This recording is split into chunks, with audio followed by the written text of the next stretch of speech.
Welcome, one and all, throughout time and space for this new episode of Weebs on the Weekends, the podcast where we break down the anime news highlights of the week and give a retrospective look on an anime that premiered 10 years ago. Today's episode, we review an entirety of an anime series that's a bit older than 10 years, but still within the theme of our show. It's a popular anime series that came out in 1994, known as Mobile Fighter G Gundam. My name is Sam Martinez. I'm a part-time weeb, full-time automobile mechanic. With me, as always, is my co-host, Jay Johnson, part-time weeb, full-time Daigoku counselor. For this episode, it's only best that we have chosen a previous guest who's graced the podcast with his mecha knowledge once before, and it's none other than Ellis. Please bear with us this episode. Once again, we're still transitioning with newer technologies to us here at Weebs on the Weekends. The visuals for this episode will be available on our YouTube channel, and as always, the time codes are in the episode description. Right before we get into the episode, just wanted to let you know we've had so much fun that we've made a little something special for you guys and essentially bookending the podcast where we recorded. So, now, without further ado, please enjoy our episode. Let's go! The undefeated in the East! Ultimate secret technique! Sekiha Tenkyoken! Alright.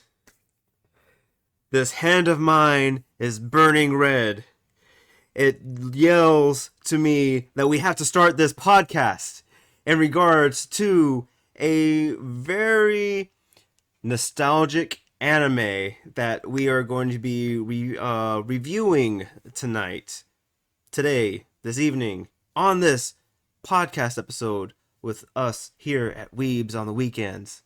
It's, once again, me, Sam Martinez, part-time weeb, full-time automobile mechanic, and with Jay, a part-time weeb, full-time Daigoku counselor, and we have with us no other than the Mecha Man himself, Ellis, joining us today to review a series that's about over 20 years old that's known as Mobile Fighter G Gundam.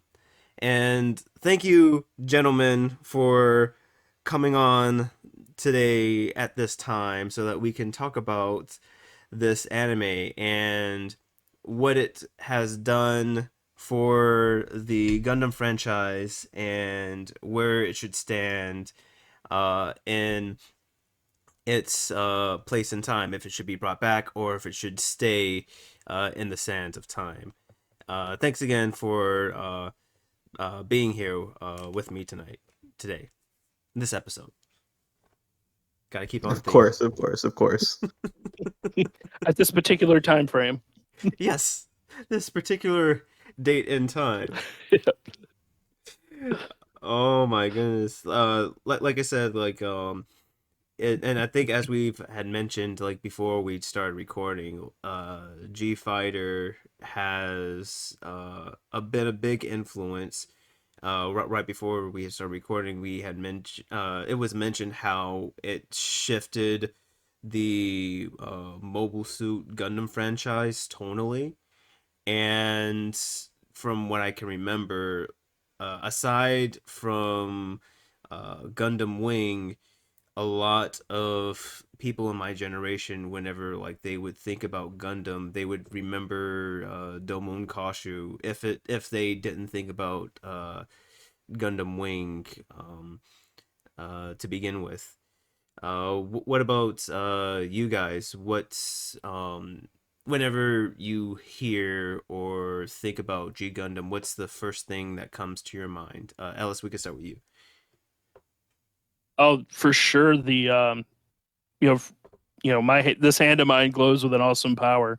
Its loud roar tells me to grasp victory. That's the first thing that pops into my mind. Mm-hmm.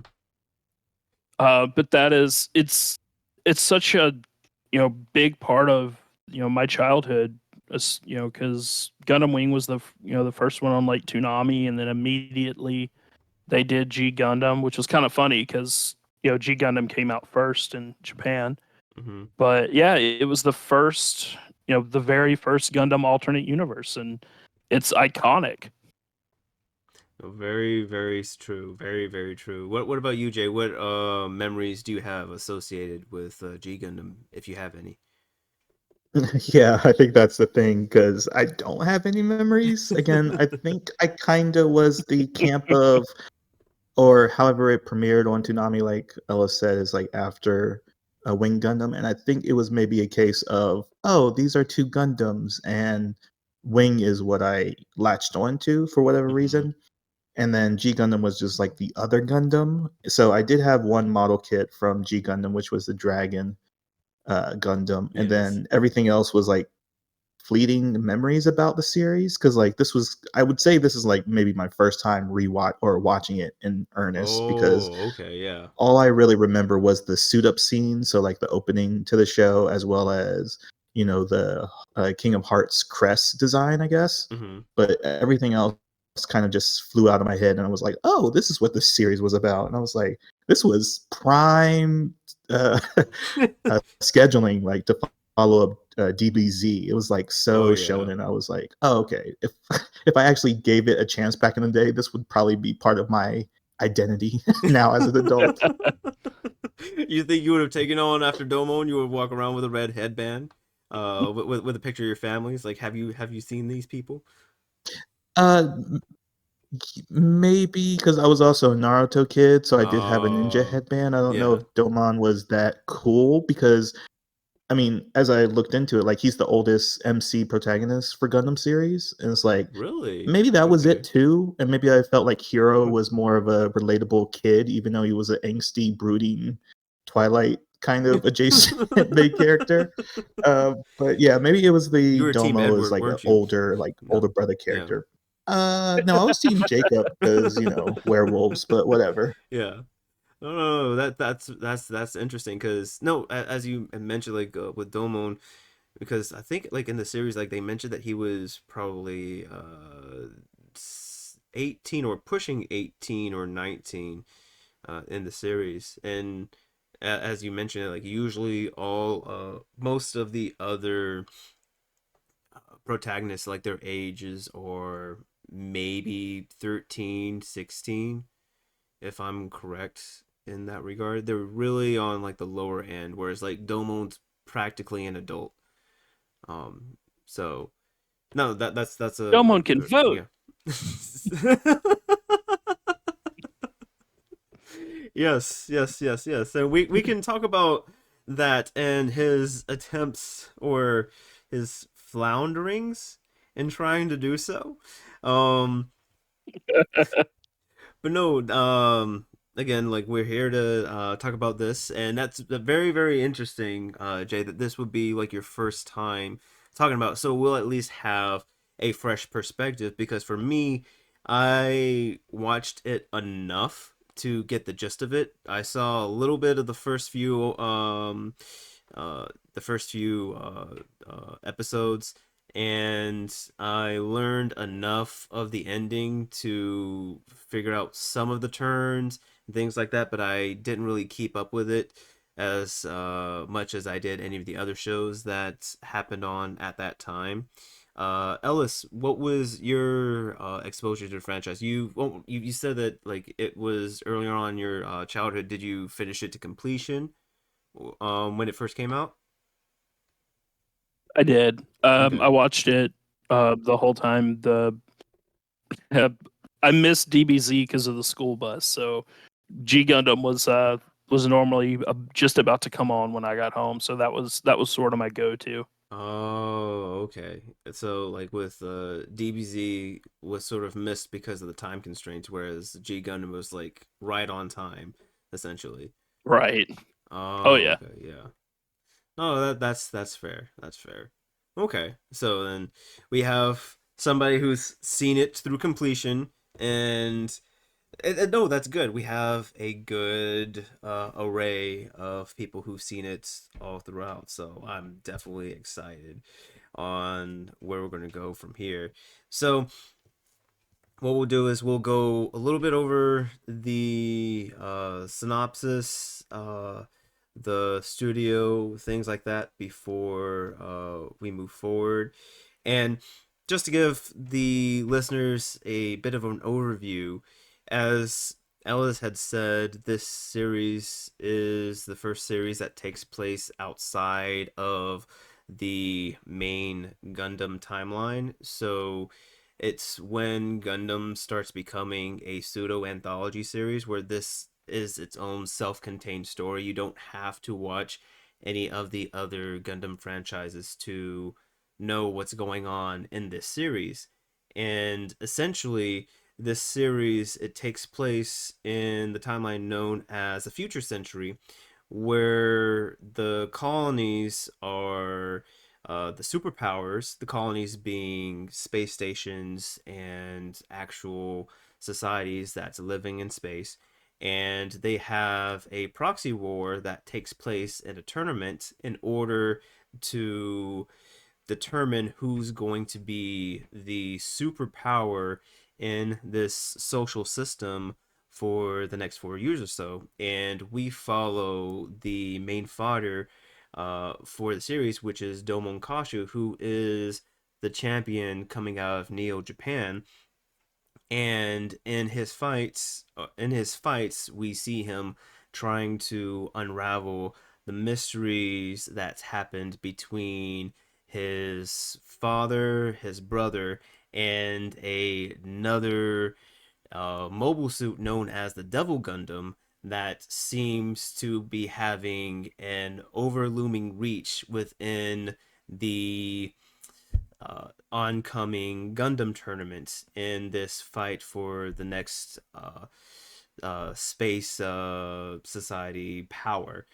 And the studio is made by the Gundam studio known as Sunrise, and it's an anime original series. The genre is action, drama, sci-fi, and romance, if we can call it that. Themes: martial arts, mecha, space. Its rating is PG-13, and it's also available on Amazon Prime and Crunchyroll. Now, let's see.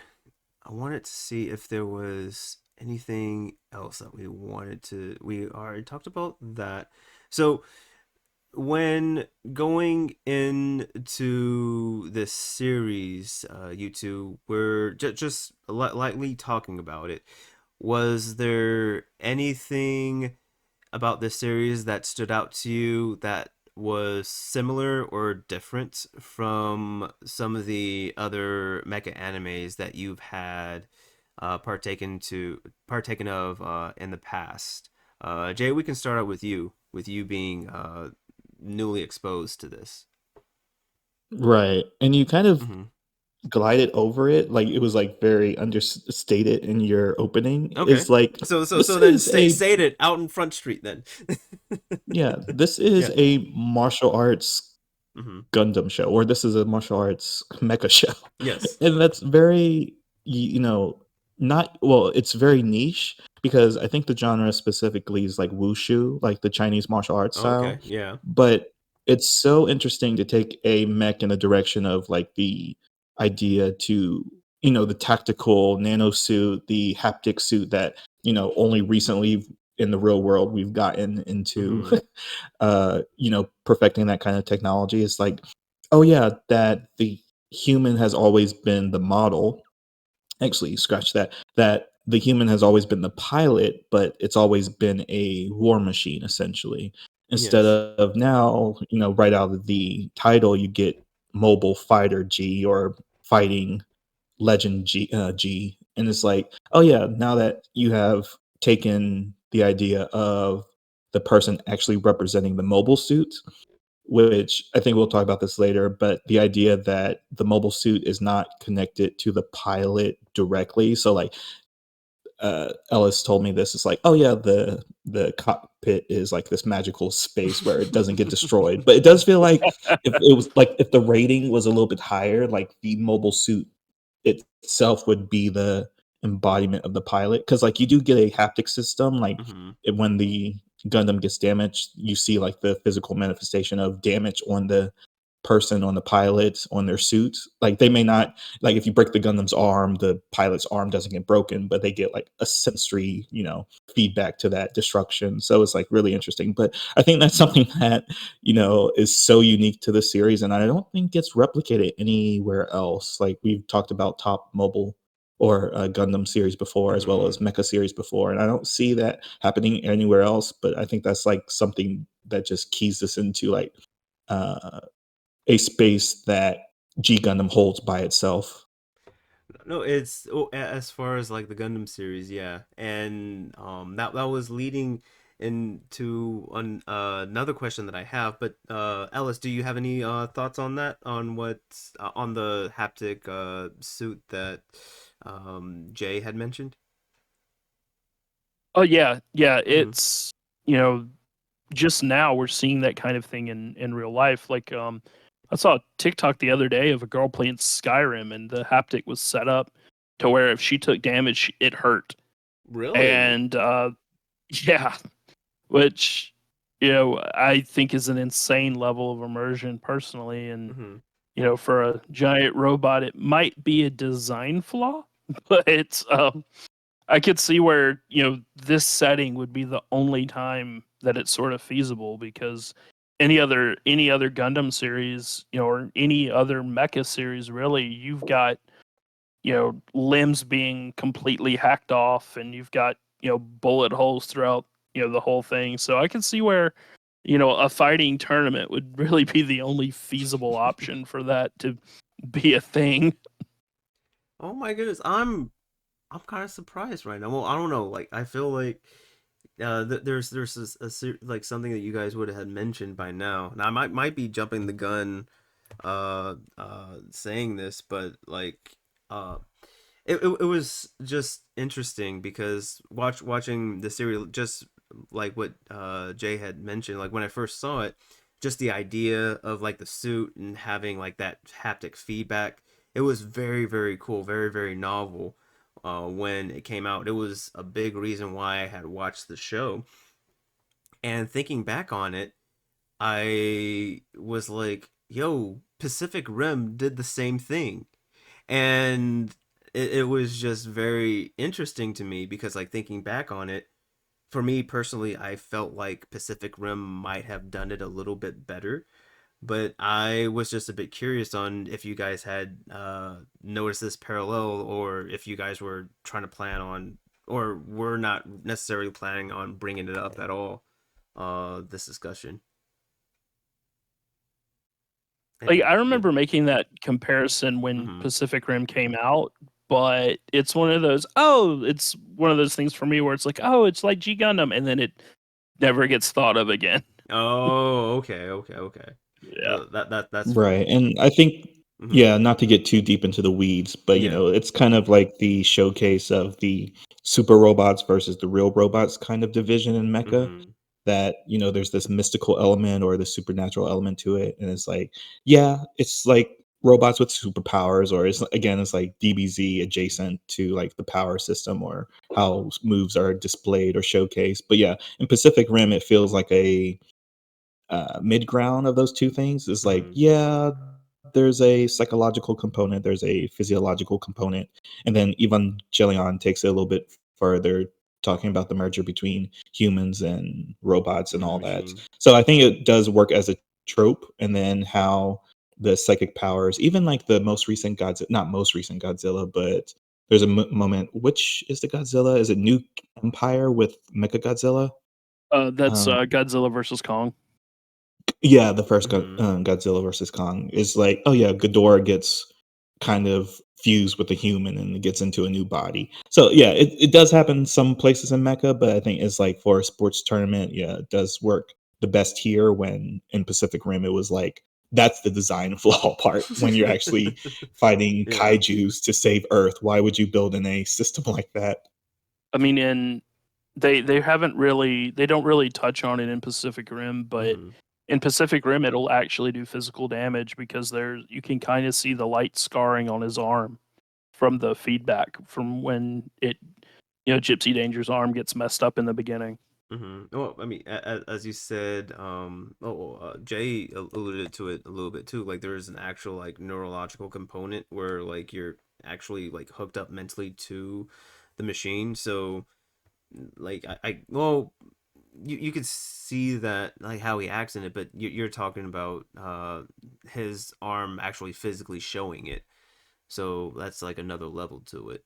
And I'm glad that you had mentioned the super robot versus the real robots too, Jay, because again, I was just comparing the two, and Pacific Rim leans more to the real robots, whereas Mobile Suit Fighter G is definitely leaning more towards the super robots. So with that, like, yeah, as you said, it seems like with leaning towards the super robots having more of the haptic feedback suit where you can have the characters be more dynamic, strike these poses, and do these wild techniques, these wild physical techniques. It's a lot more entertaining than having a person being in like this Formula One cockpit just pressing all these buttons instead. Just adding to like that super robot element. So no, that's very very good. Um do are there any other points that you guys want to make before we start getting into some of the weeds of the show?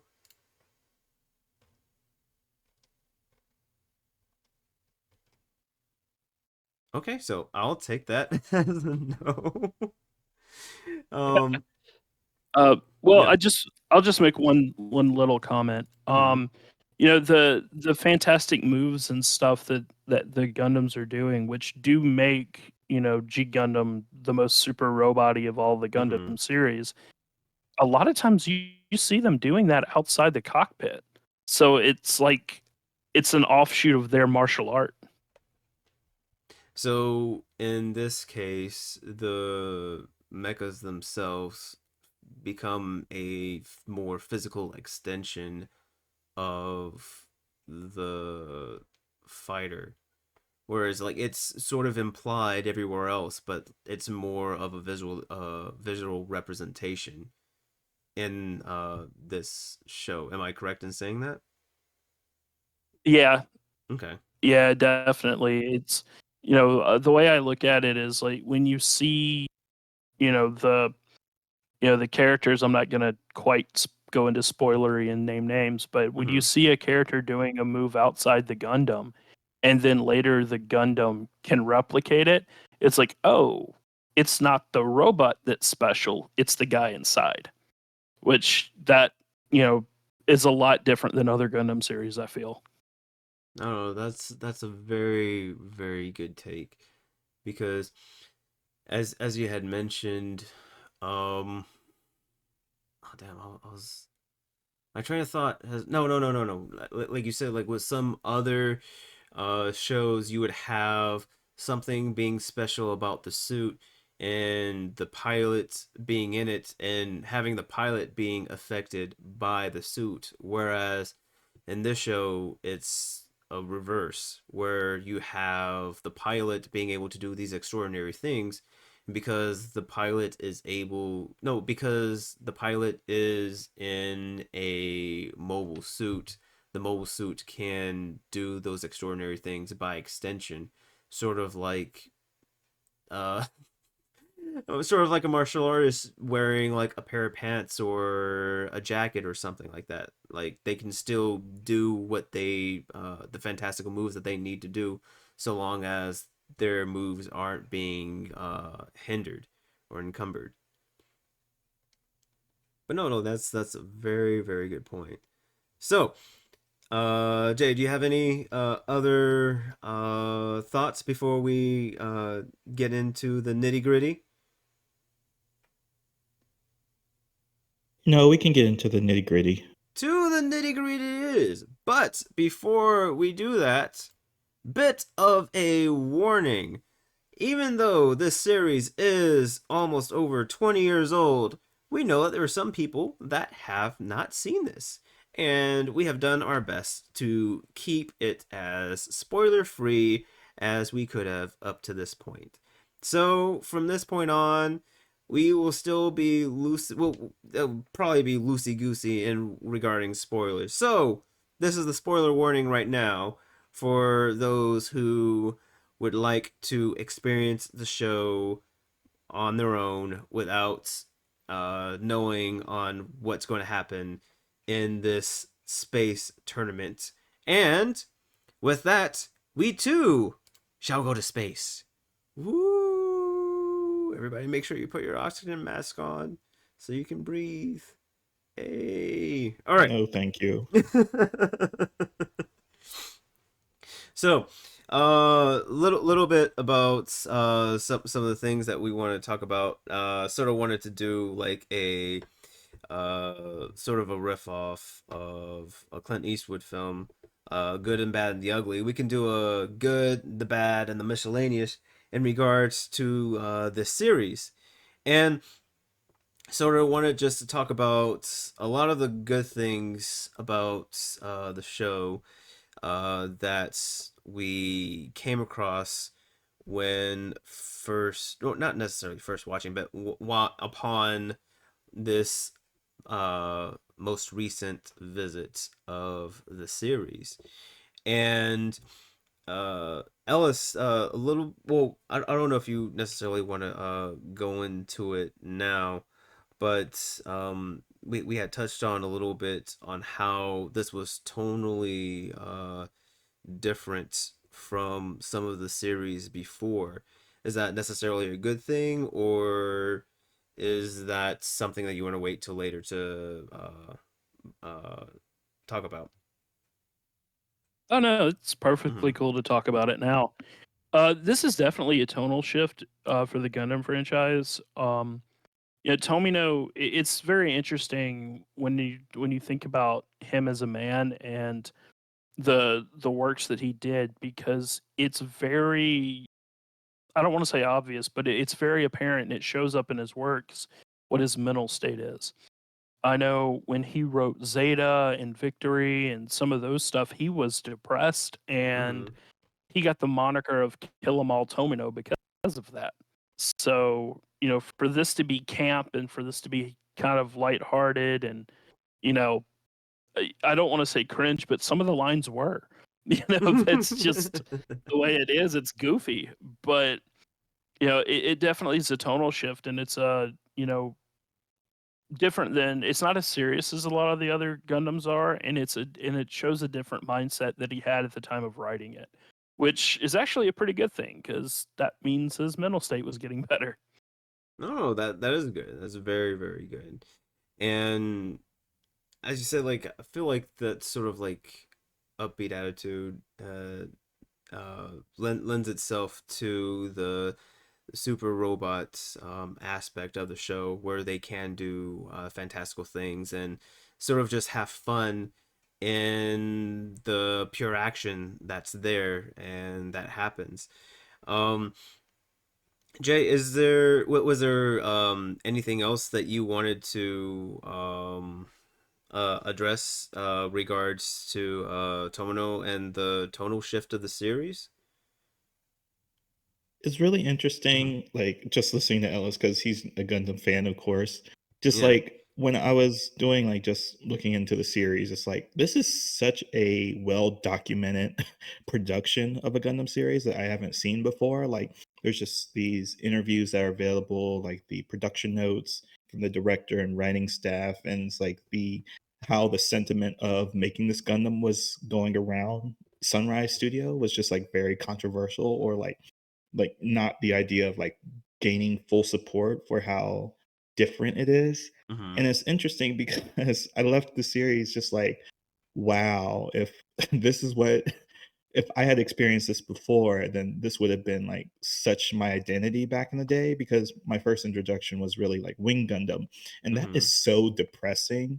And then there's this Yes. idea that maybe, I don't know how pervasive this idea is, but like this isn't Gundam. And I'm like, this is like one of the most Gundam series I've seen up to date, and I've seen a few of them, not all of them, of course, Hmm. but it's like the themes that run through every Gundam is still present. It's just taken with like what Alice said is like camp, but it's still the source. It feels like it comes from the same creative mind as the other series because like there's the use of children or young adults as Hmm. weapons. There's this idea of a grayscale to morality. There's no really good guys or bad guys, just everyone trying to achieve goals. Essentially, there's a lot of betrayal. There's a lot of destruction.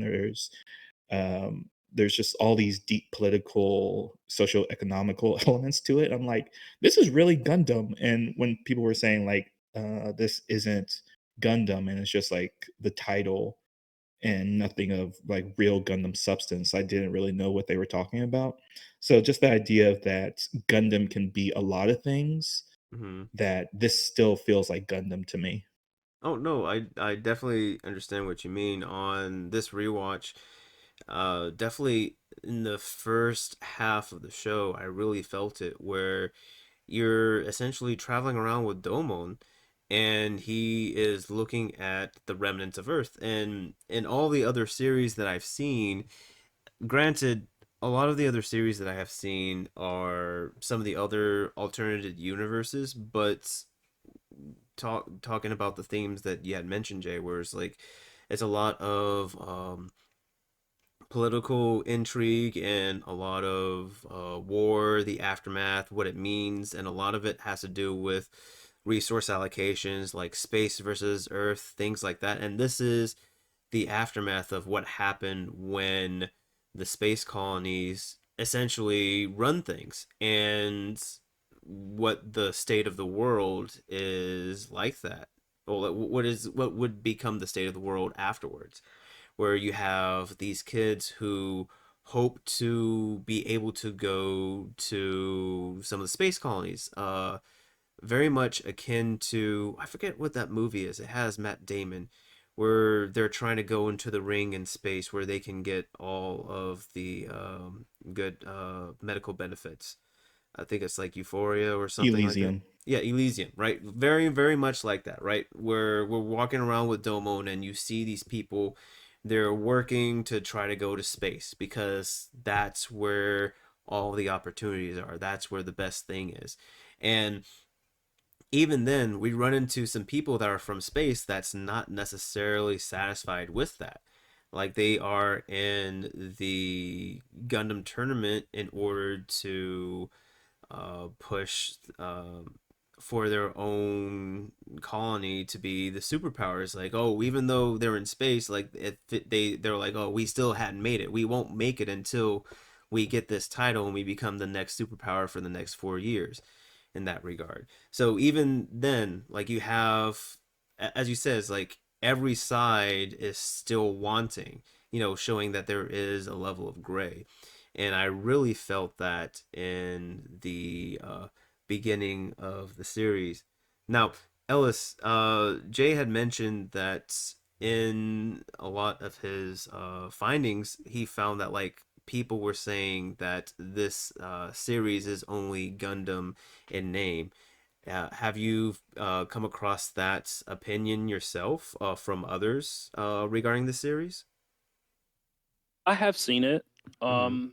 I don't necessarily agree with it. I think that the vast majority of the fans do like this series, but I have seen some Universal Century purists that aren't, they're like, this isn't really Gundam. This is Super Robot.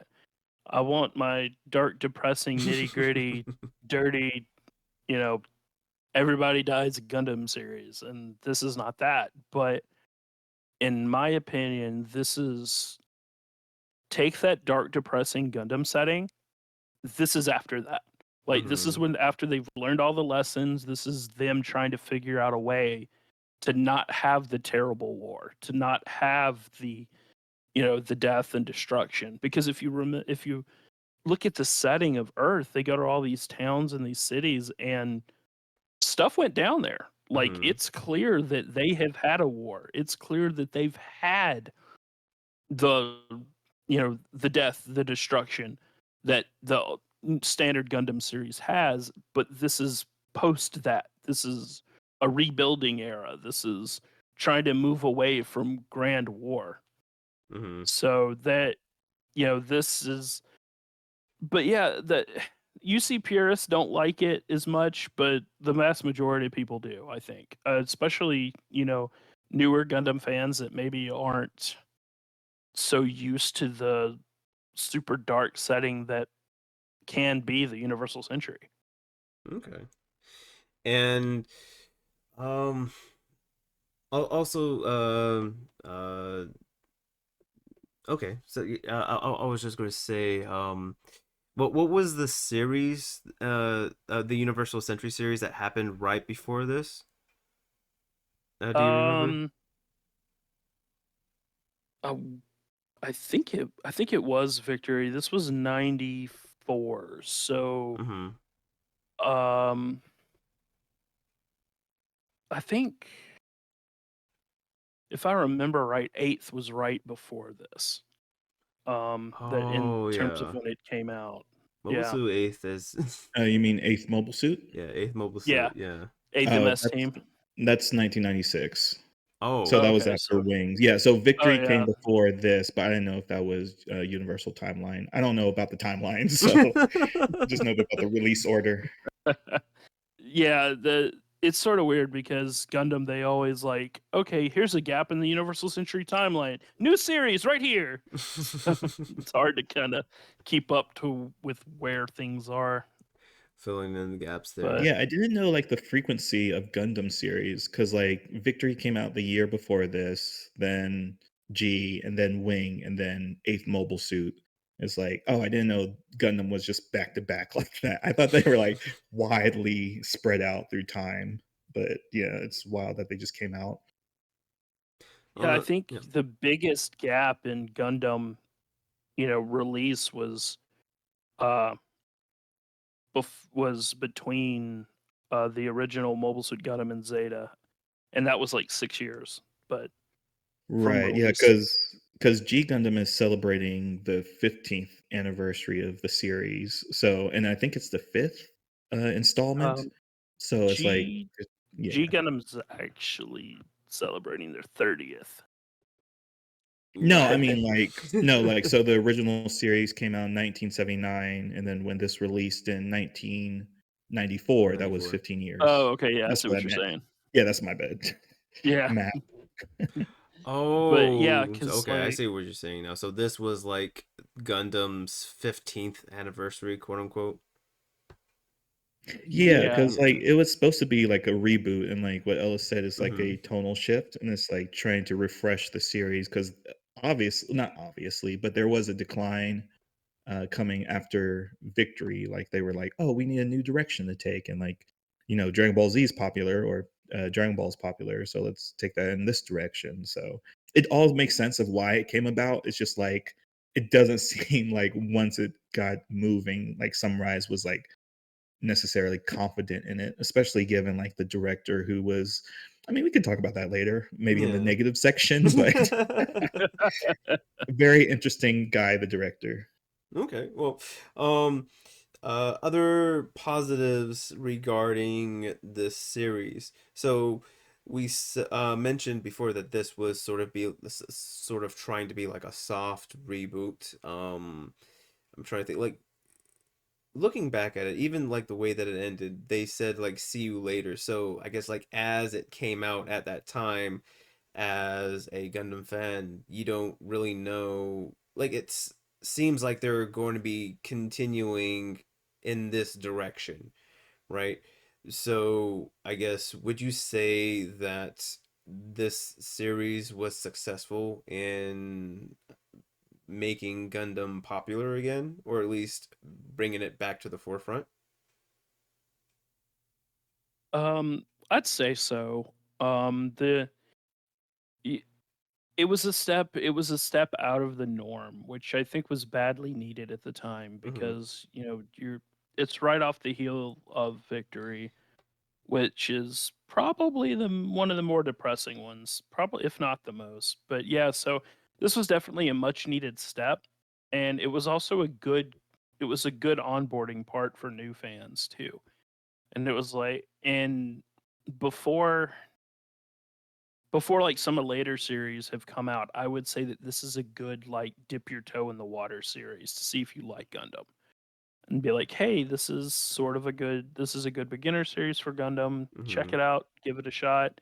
Then if you're interested in it, then there's the whole Universal Century to get into a little bit more, you know, less beginner friendly territory.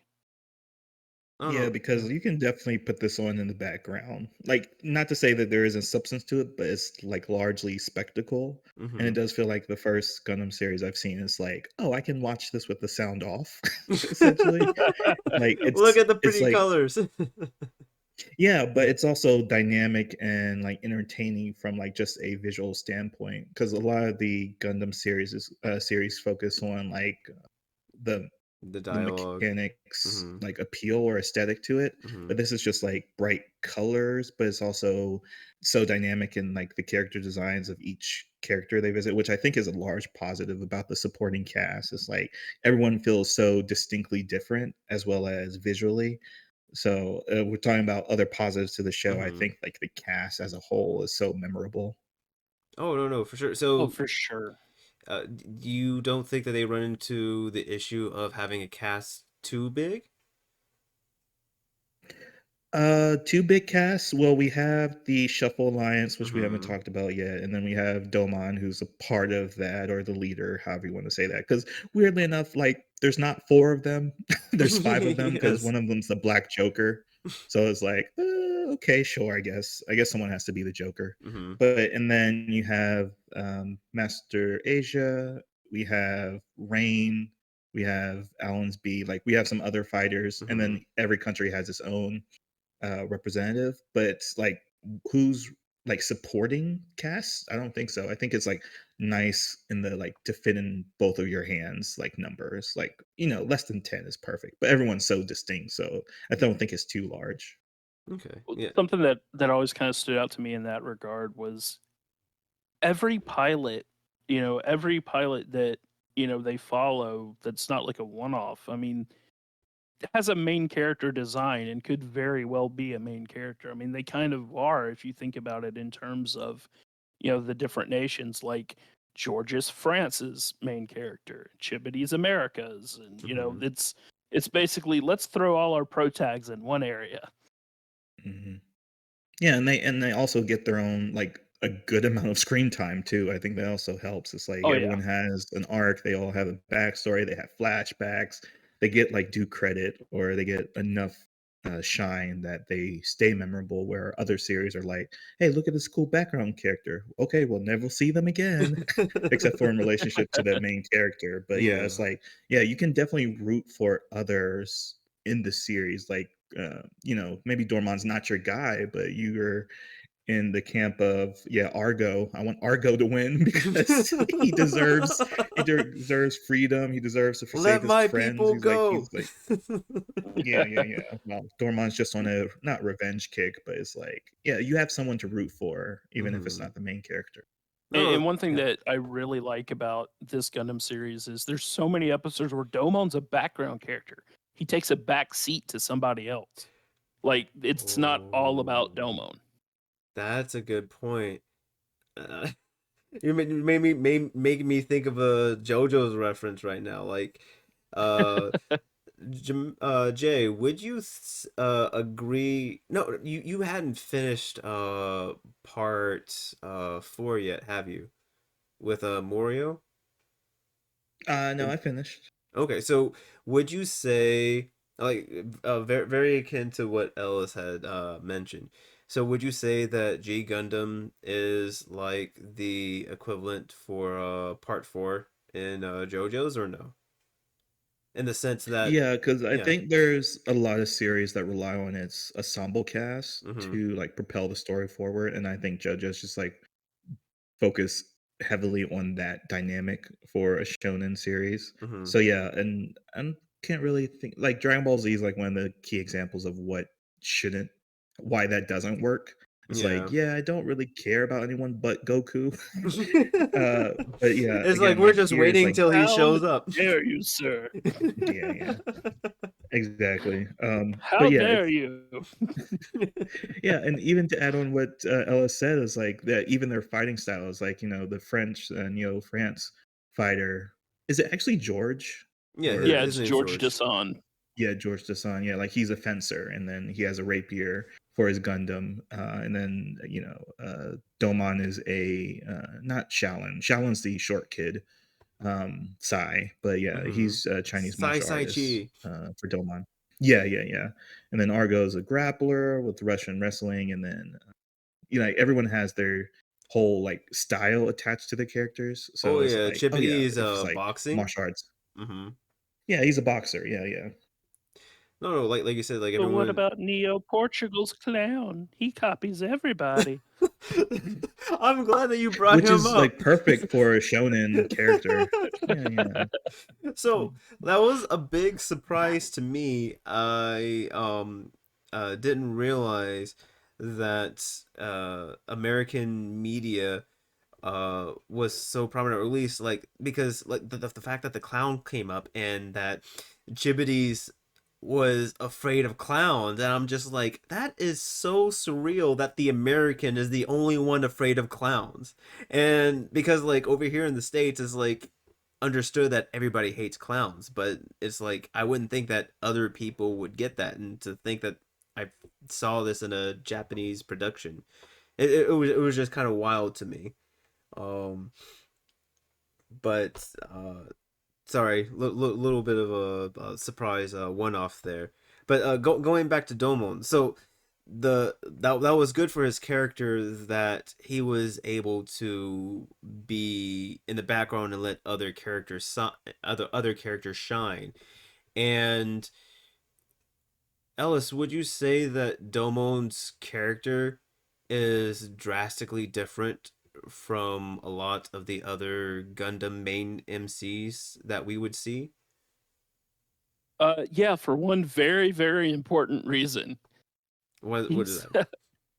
um he's not like, oh my god, I don't want to fight.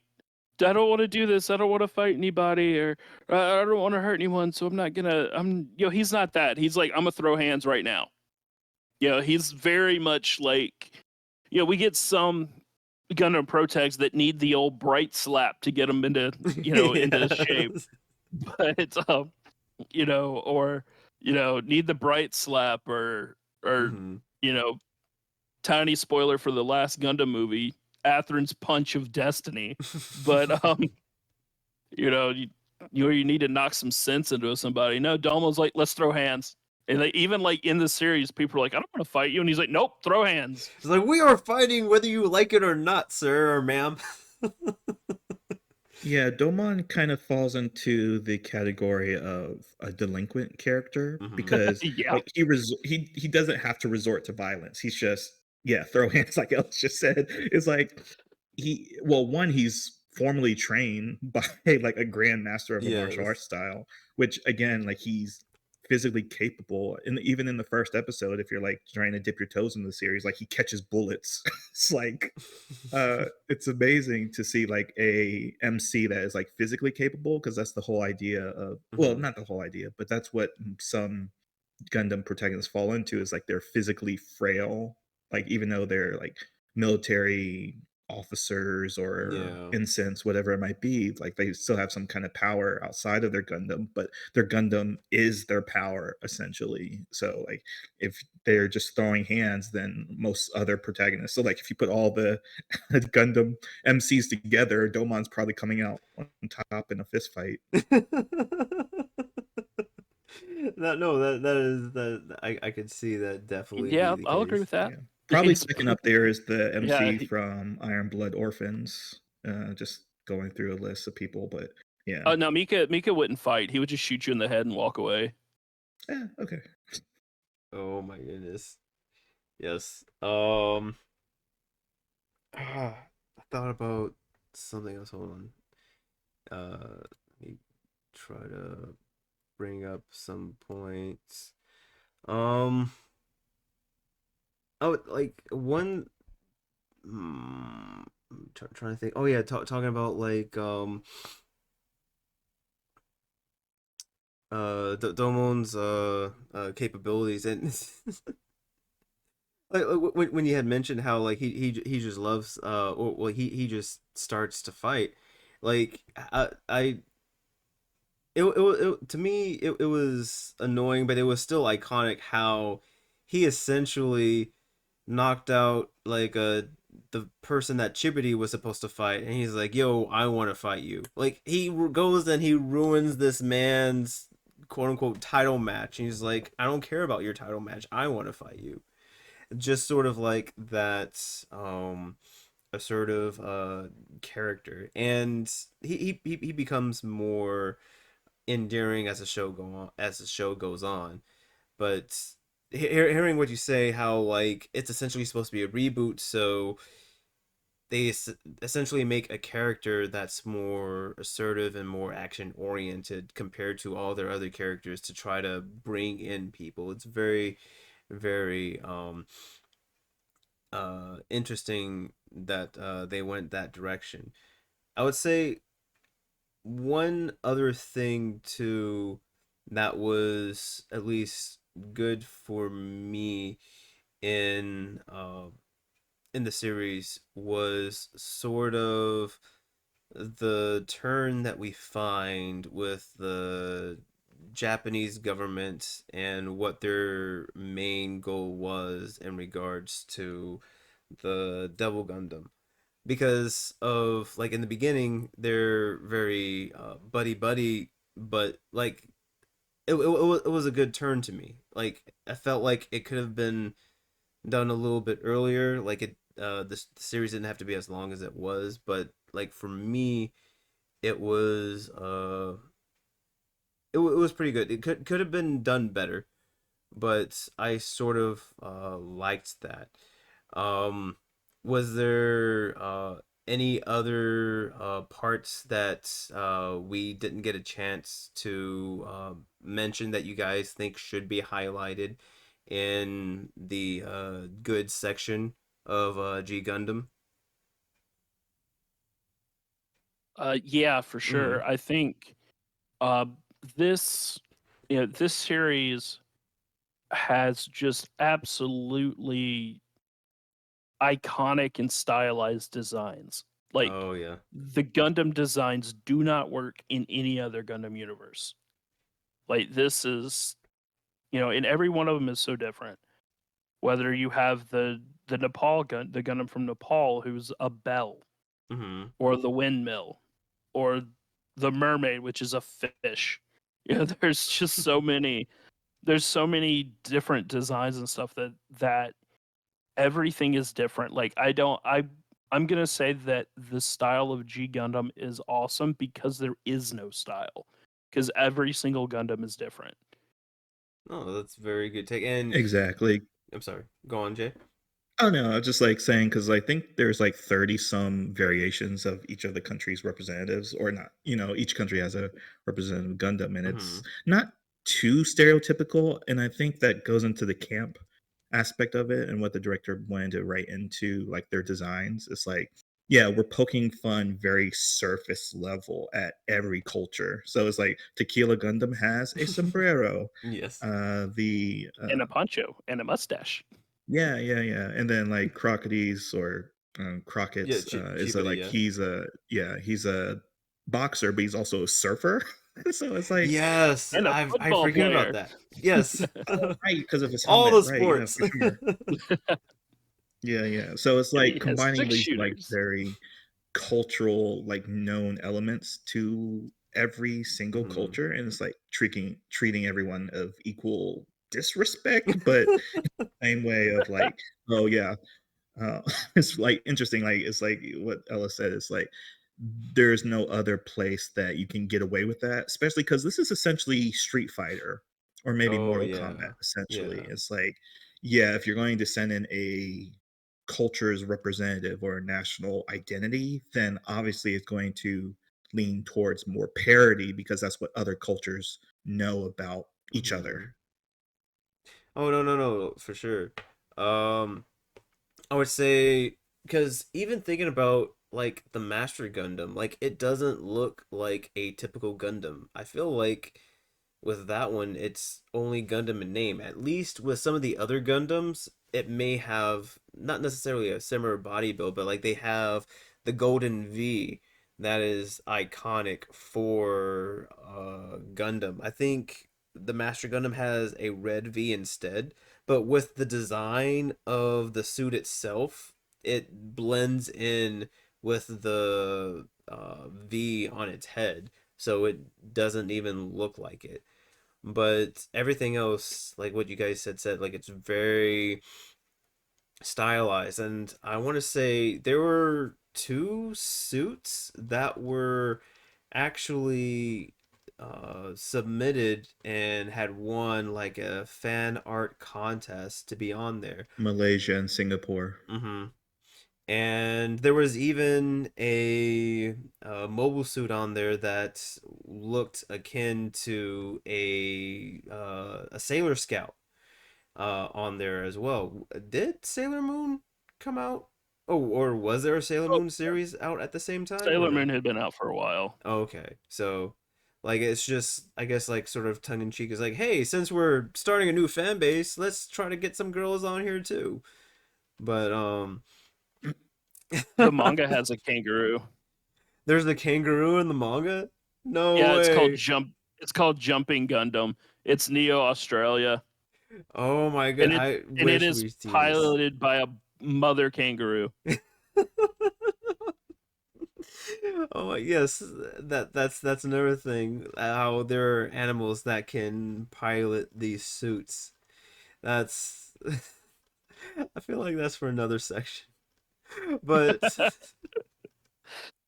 oh my goodness, like it's like Jade said, it's like it's just enough to where it's recognizable by other countries. It's like, oh, poncho, that's the sombrero. Okay, they're obviously from Mexico, right? Like just like enough cues for the layman to understand where the country is supposed to be from or where they're supposed to be represented. It's also interesting too that the way that their colonies were set up were essentially like some of the countries, like the USA, they have Neo Japan and they have Neo China and they have Neo Hong Kong, but still like you would think that with a completely new landscape they would go by different countries, but I guess just to keep things simple so that everybody can keep along with it, like they have a space colony for Malaysia, right? In that sort of society, I feel like they may be absorbed by a bigger country, but I guess, just to show or to make it easier for new viewers to be like, okay, that's where they would be from. But I digress. Um, so is anybody feel like mentioning any other good stuff before we go on to the bad stuff section? Just as like a Yes. transitional step Mm-hmm. to mention the good side of this dynamic is the characters of Rain and Allensby, because again, Yes. I'm Yeah. not too deep Mm-hmm. into Gundam franchise, but it was so refreshing to see like well written female characters in a Gundam series, and maybe Ellis can enlighten me to more well written other characters as well. But to have like Rain as the dual protagonist, or whatever Mm-hmm. that long word is, uh, of the story. Like she's like the backup pilot to the Shining and Burning Gundam, which is Mm-hmm. amazing. She's the mechanic. Oh She's my a goodness, doctor. she's like the Swiss Army knife. She's Domon's entire support team. It's Yeah, Yeah, she crazy. like is. she's the pit crew. She's The the person that doctor, yeah. allows Domon to do what he does, which essentially is like the support character, but taken to the extreme. And then Mm-hmm. she has her own character arc. She has her own backstory. Again, like how G Gundam treats its supporting staff is so well done. And then same thing with Allensby. I loved her introduction, Oh yes. like towards the later half of the series, and like she's Domon's equivalent. She's his equal essentially in fighting style, And when you go into their fight, when they get to that fight, it's like she wins essentially, Yeah. and then Yeah. like plot takes over and it's like, okay, let's sabotage her out of nowhere because it's like still a tournament arc. It's still about Mhm. Domon winning, so it's like you can only take that to so far in of extreme before it's like you undermine the series by itself. But it's like when they introduce like Rain and then Allensby later on, it's like, oh, okay, this is well written characters for the story. And I was just like really enamored with the direction they could have taken that. And then they did it take it in an interesting direction. So we can talk about why it's bad. But yeah, I think that's just like an outstanding point of the series. I would say, And one oh, thing yeah. that I'm sorry, one Ellis, you were thing saying. for me is like, oh yeah, for me, I like Allenby like more than I do Rain personally. Yeah, Um, Allensby is best girl. oh, for sure, for sure. Yes. And like one thing that I also want to throw out there for to Rain's credit is not only is she the backup mobile, the backup fighter, she has her own Gundam as well, Mhm. like with The Rising. Rising, yeah. So Oh my goodness, bro. yeah, so The bow and arrow for Rising, like that design was actually kind of cool. and it makes perfect sense too in the theme of Neo Japan because archery and the naginata are more female leaning Mhm. martial arts anyway. So I think that was a beautiful way to incorporate that. Oh no, very, very much so. And Yeah. I agree with you both on Allensby. Like I really loved her dynamic with Domon and their relationship, and it was, even though like it wasn't overtly romantic, like you could tell that their characters just meshed very, very well together. And like it wasn't forceful. Like it was, they were essentially like two sides of the same coin, and they liked each other's company. Like it was just very, very well done.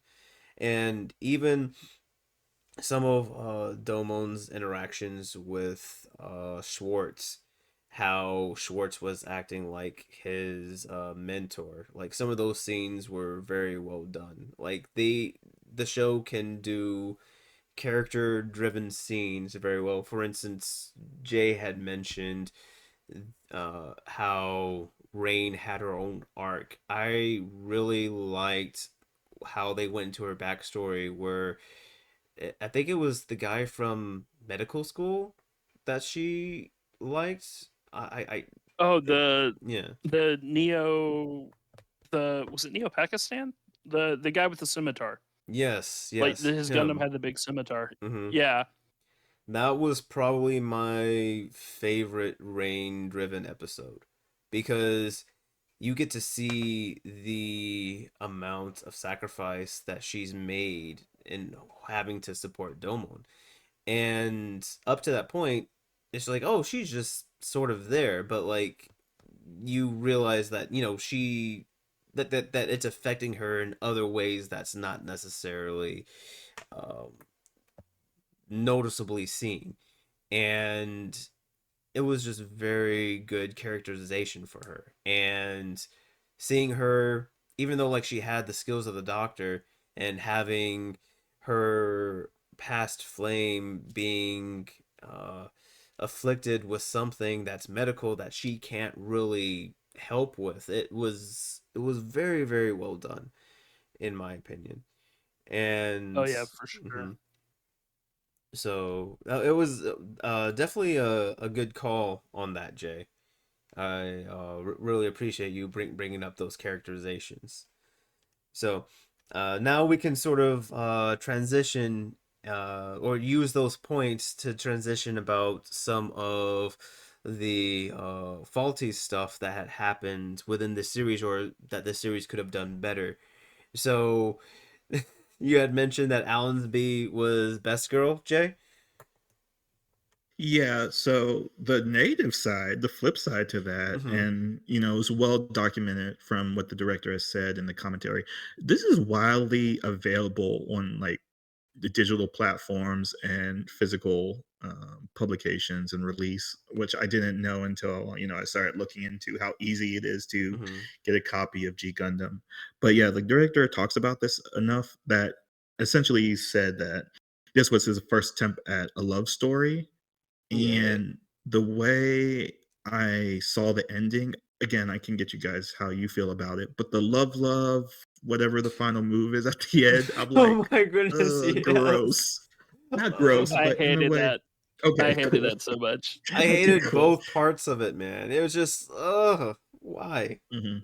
Oh my Because goodness. I think it leans into the whole idea of why Domon is an interesting character, is that his shonen protagonist development is his emotional maturity, but I Hmm. just didn't buy that his emotional maturity is falling in love with Rain or realizing that he's in love with Rain or that he had any feelings for Rain at all in the beginning. Because I Hmm. actually didn't see that leading into that at all. So of course his emotional development is where you take his character, but I just didn't buy that where it was supposed to end up, because Yeah. there's this idea at the end, it's like, oh, I need my friends, that this is not a solitary journey of revenge and discovery. It's like, yeah, well, the whole way you are where you are because of the people around you, and now at the end you're realizing it, like your big epiphany is that, oh, I need friends, and the person that's always been supporting me has always been supporting me. So like I didn't buy that in the end, and even when they introduced Allensby, I kind of saw like, okay, if they're going to introduce a romantic element to kind of kick off or to send off the series, for every shonen protagonist has some kind of love interest. It was like, oh, Mhm. Allensby like fills that role perfectly, because even like in their first meeting, like they go on a date and they do like boxing, or they do a virtual fighter, and again, like Sam, you said, is like they vibe very well together. It's like, Mhm. okay, if they're going to introduce an romantic element, that's where it should be. But how they took Rain and Domon's story in the end, I was not kin to, and I equated it to the Darling and the Franks ending. But even though Darling and the Franks goes crazy into going to space, and the whole love attack kind of thing at the end is like not the biggest problem with Franks, but here it just left a bad taste in my mouth. It's like, do I want to recommend this knowing that this is the ending? But uh, right now, that's kind of the biggest negative I see of the series. Yeah, because I didn't watch the end of Darling in the Franks because I've been told that it's a very bad turn, and so I've never finished it. And seeing like what they do with Rain and the Devil Gundam, I'm just like, what? Why?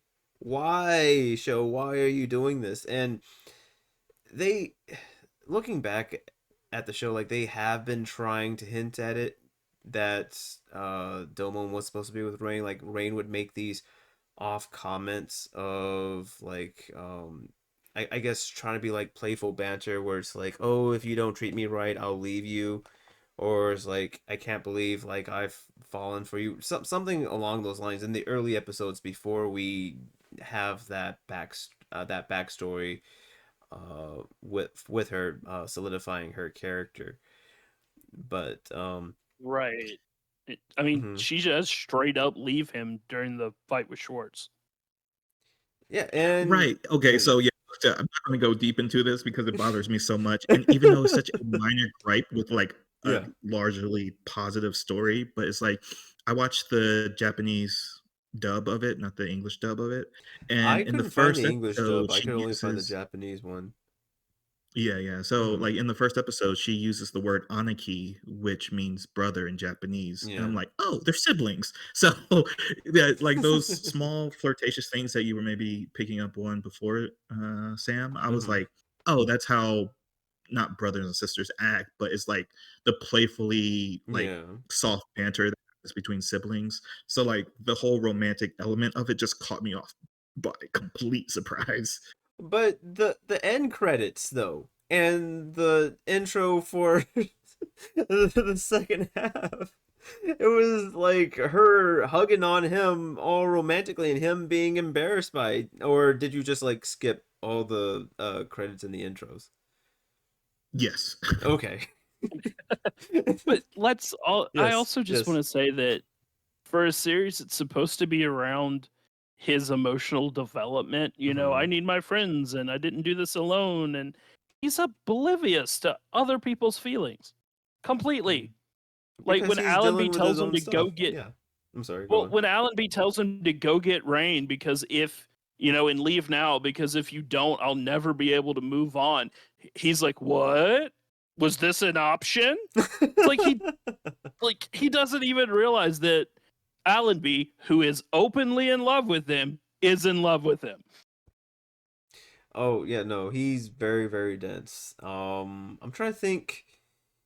I think there was something in the series where they alluded to him not having any romantic experience.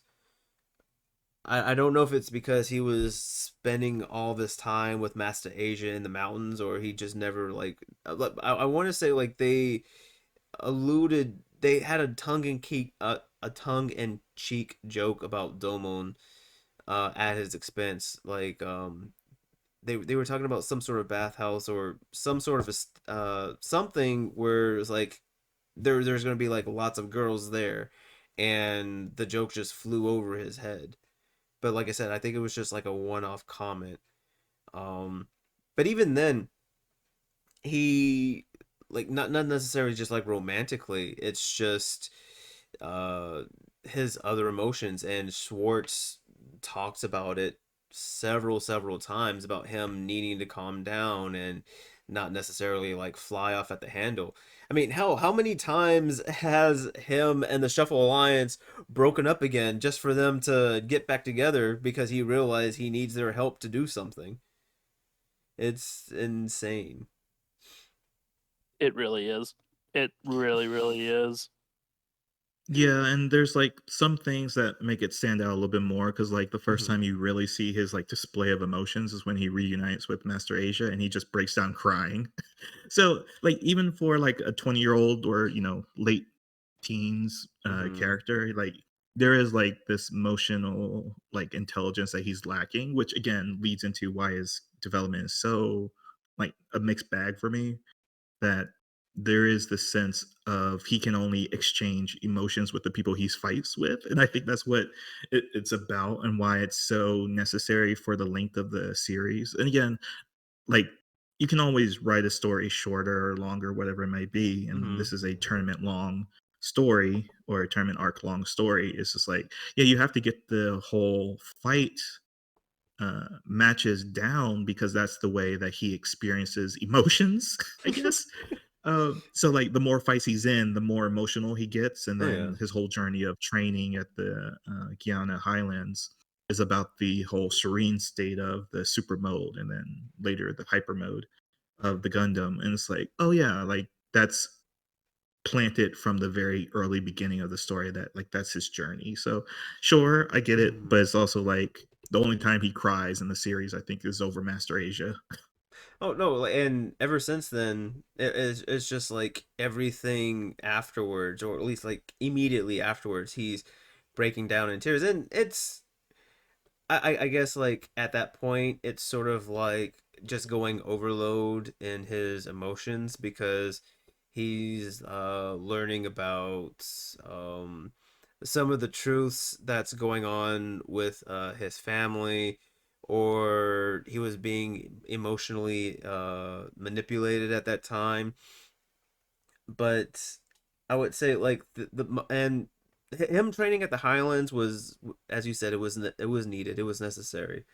But with some of the fights, like for instance the first big fight with Master Asia, it feels like that was supposed to be like the finale or a big finale, only for it to only for Master Asia to have like a secondary boss phase, but like the secondary boss phase won't start for another 3 chapters of the game that you have to complete before you come back and fight him again.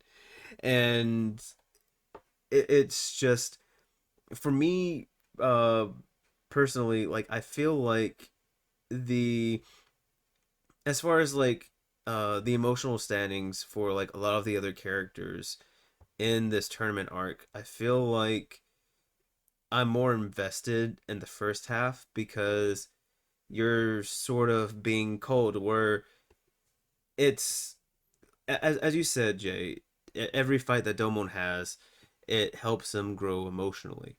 And we also get a sense of these other characters, their motivations and things like that. But in the beginning of the series, we have this essentially elimination round, right? Where every fight can lead to elimination. Whereas, like, if you don't win, you can lose and your journey ends there. So the sense of stakes of your journey, it's much higher, rather than in sort of the second half where they're in Hong Kong and they have the round robin tournament. And I'm not necessarily familiar with that, so I had to look up to see what a round robin is in terms of a tournament. And it's kind of cool, but during that time, I don't really get any standings in some of the other characters. Say, for instance, if they needed to have so many points to move on after the round robin tournament. I mean, we just follow Domon and his fights, and that's fine. But we're also invested in all these other characters, and I feel like for us to keep that investment, be like, oh, say like the Dragon Gundam, right? Like right before his fight with Neo Norway, right? Have him have so many points, and he needs to have so many points to advance, but then have that on top of the romance stuff that he has, and that was an actually pretty good romance.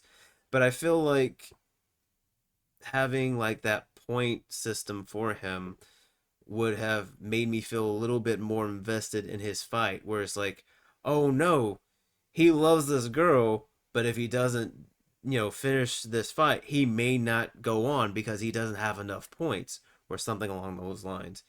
Am I just being nitpicky, or is there something in what I'm saying?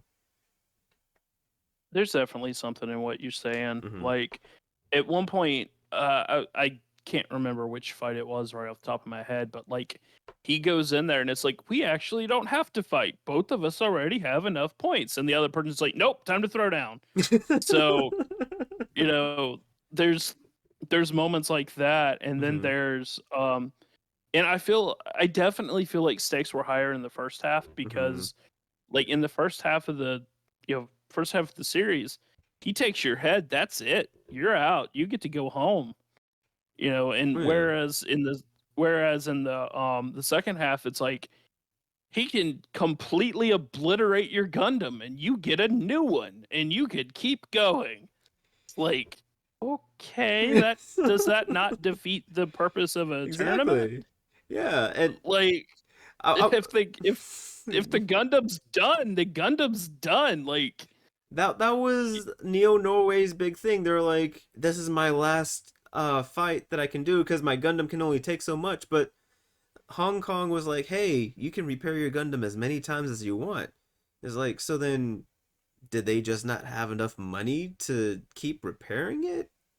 I yeah, guess. that was actually it. Yeah. That was their whole thing, is we can't afford to fix it.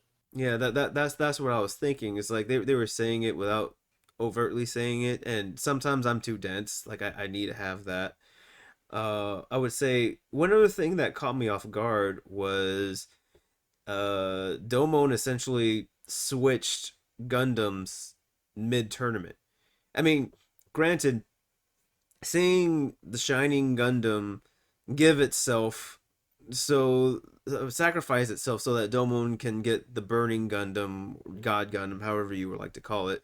It was a very cool moment, slightly emotional, but very very cool. But how does that not break the rules? Because that I would think that that new suit wasn't registered under Japan. I don't know. Like it just seems like one of those things that were swept under the rug, like how some of those guys that Domon had eliminated were brought back, and they said they were going to give us a reason on why they were being brought back, but they never really did. So it's just like, okay, this I The guess, like, reason was Hong yeah. Kong was cheating. Yeah, I mean, but the reason for that Hong Kong cheated. That's the reason. But I guess if I remember right, as long as your Gundam's head does not get destroyed, you can swap out and repair it or anything. Like the head's the big rule. Mm-hmm. Like if your head gets destroyed, you're done. But as long as your head doesn't get destroyed, you can basically swap out to a new mobile suit. Mm-hmm. Oh, okay. Right, because that was a big point, and I think that's why it's like the second weakest, or the thing that's bad about the series is that they throw the tournament rules out the window when the whole thing is a tournament. Yeah. Because like in the opening episode, like Domon is fighting, is it Neos, the Neos Gundam from Neo Italy? Yeah, He recites the articles of the tournaments. Yeah. And it's like, he's like, okay, rule 1, you can't target, or if the head is destroyed, they lose. Yeah, you're done. And then you can't target the pilot. So when like he straight up rules lawyers him. Right, and it's like beautiful. It's like, okay, this guy is by the book, and that's going to be like that's his thing. Like, okay, he's going to And then and why I asked outside the podcast of does Heat End just kill the pilot, because in the end fight with him and Dragon Gundam, one, also the kid is like willing to do a kamikaze attack essentially, so that gets real dark out of nowhere. And then he's like, okay, well, my arms are torn off, but I can still fight. And then Domon like does, okay, shining fingers, and he's like, okay, I guess I just have to kill you then. So I'm like, really?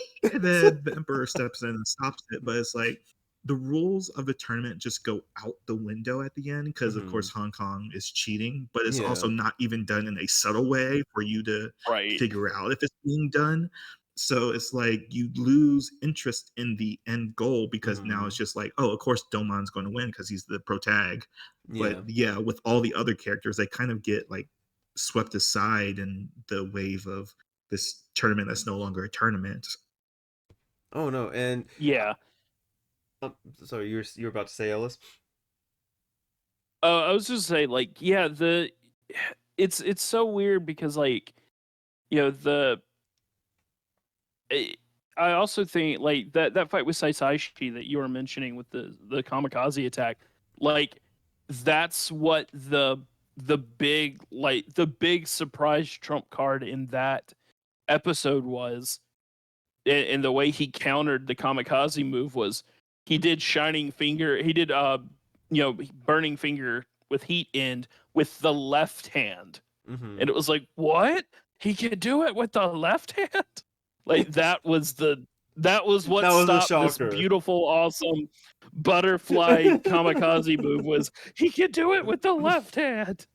It's like, but it's like it's so just so funny. And all right, I feel like that I'm about to make commit a sin, because we had mentioned it before, and how iconic it is every time that theme music goes on, and the "I'm a beat your ass" speech, and the finishers.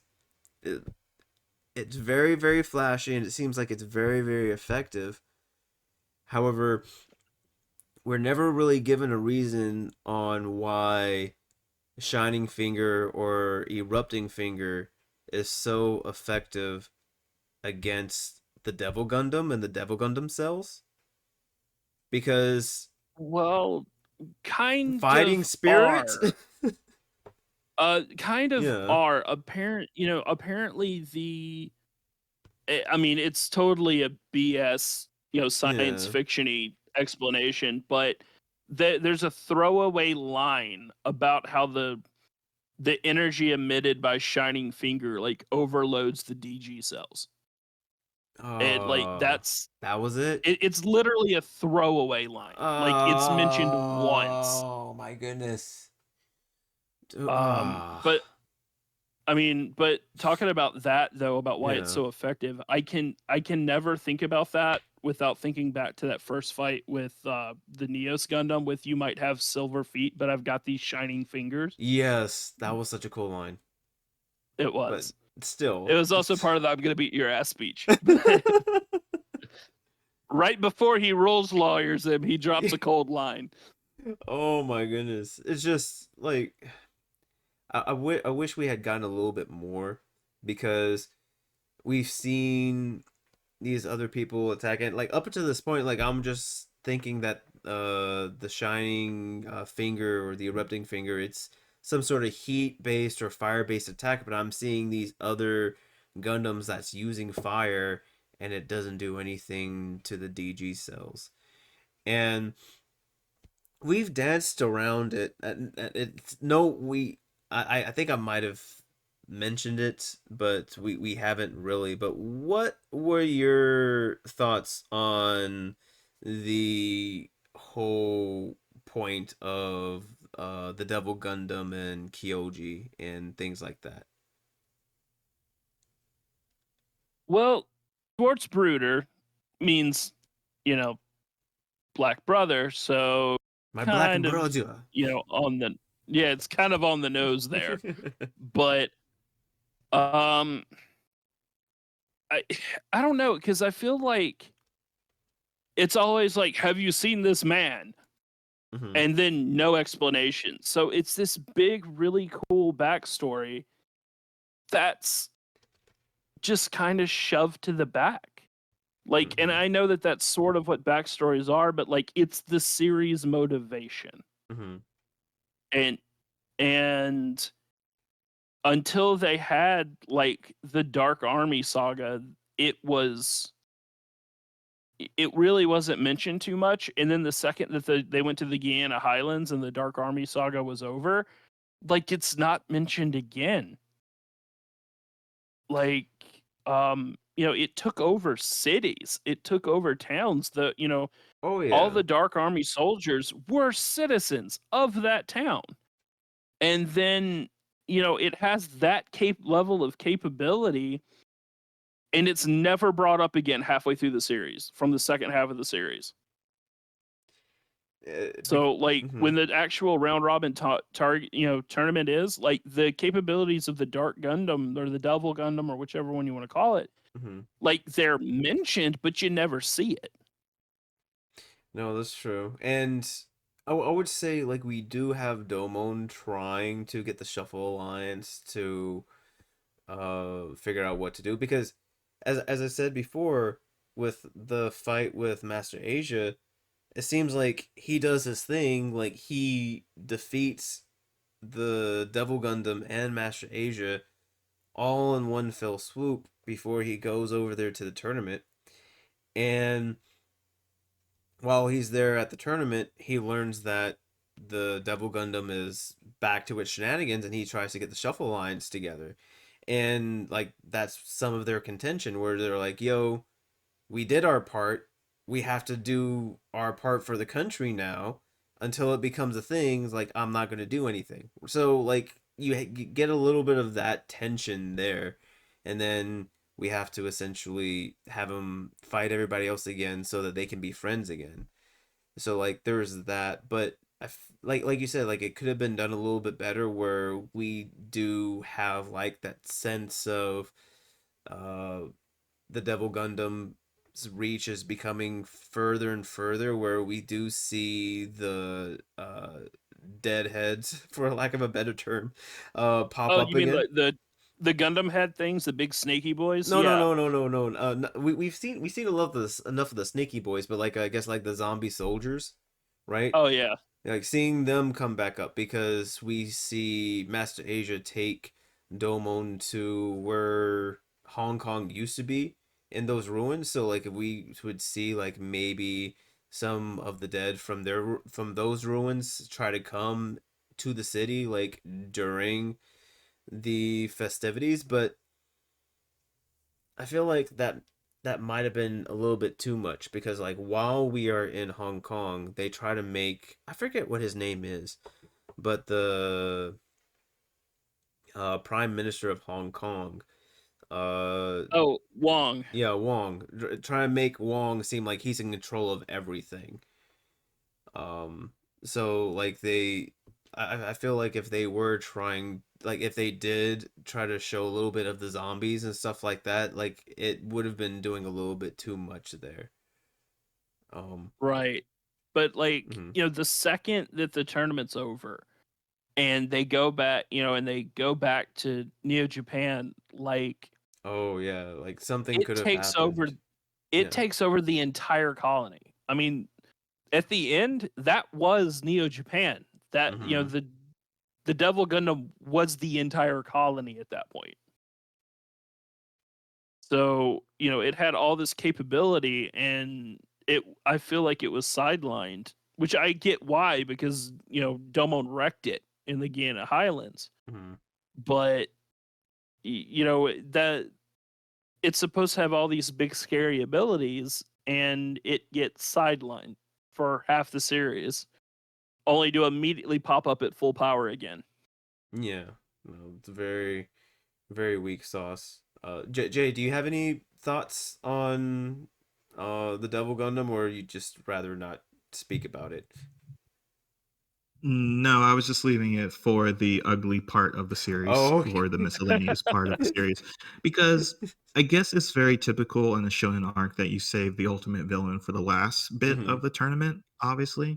It's just like the emotional journey of Domon is with Master Asia. So like what you were saying, like you know, his final fight with Master Asia is on his episode like 45 essentially. Mm-hmm. So the last 4 episodes are about the Devil Gundam, and it's like, no, I kind of want to check out after he wins over Master Asia because like that's and man, that is such an emotional scene. I teared up a little bit when they do the litany for their undefeated of the East Yes, yes. saying, and it's like, wow, this hits hard for what is such a well written villain slash hero character, and it does come down to like, okay, well, Master Asia was just a pawn essentially, and I think that was just the misstep of it. I don't think it was bad. I don't think it was good. It was just a case of too many villains at the end because Yeah.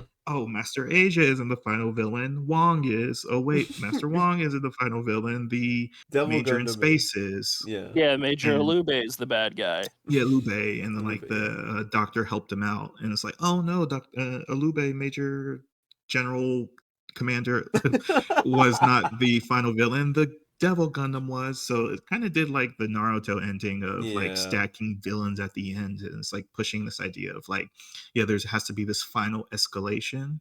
So like, I get it from a shonen tournament standpoint. It's just like it was so just misaligned for what the direction was going because you do feel satisfied with his fight with Master Asia. You know, it ends on like the scream into the air. Like, not Mm-hmm. that it was a good final episode, but you could just drop the series technically because Rain doesn't get kidnapped until like the episode after that, I think. Mm-hmm. If that's how the events happened.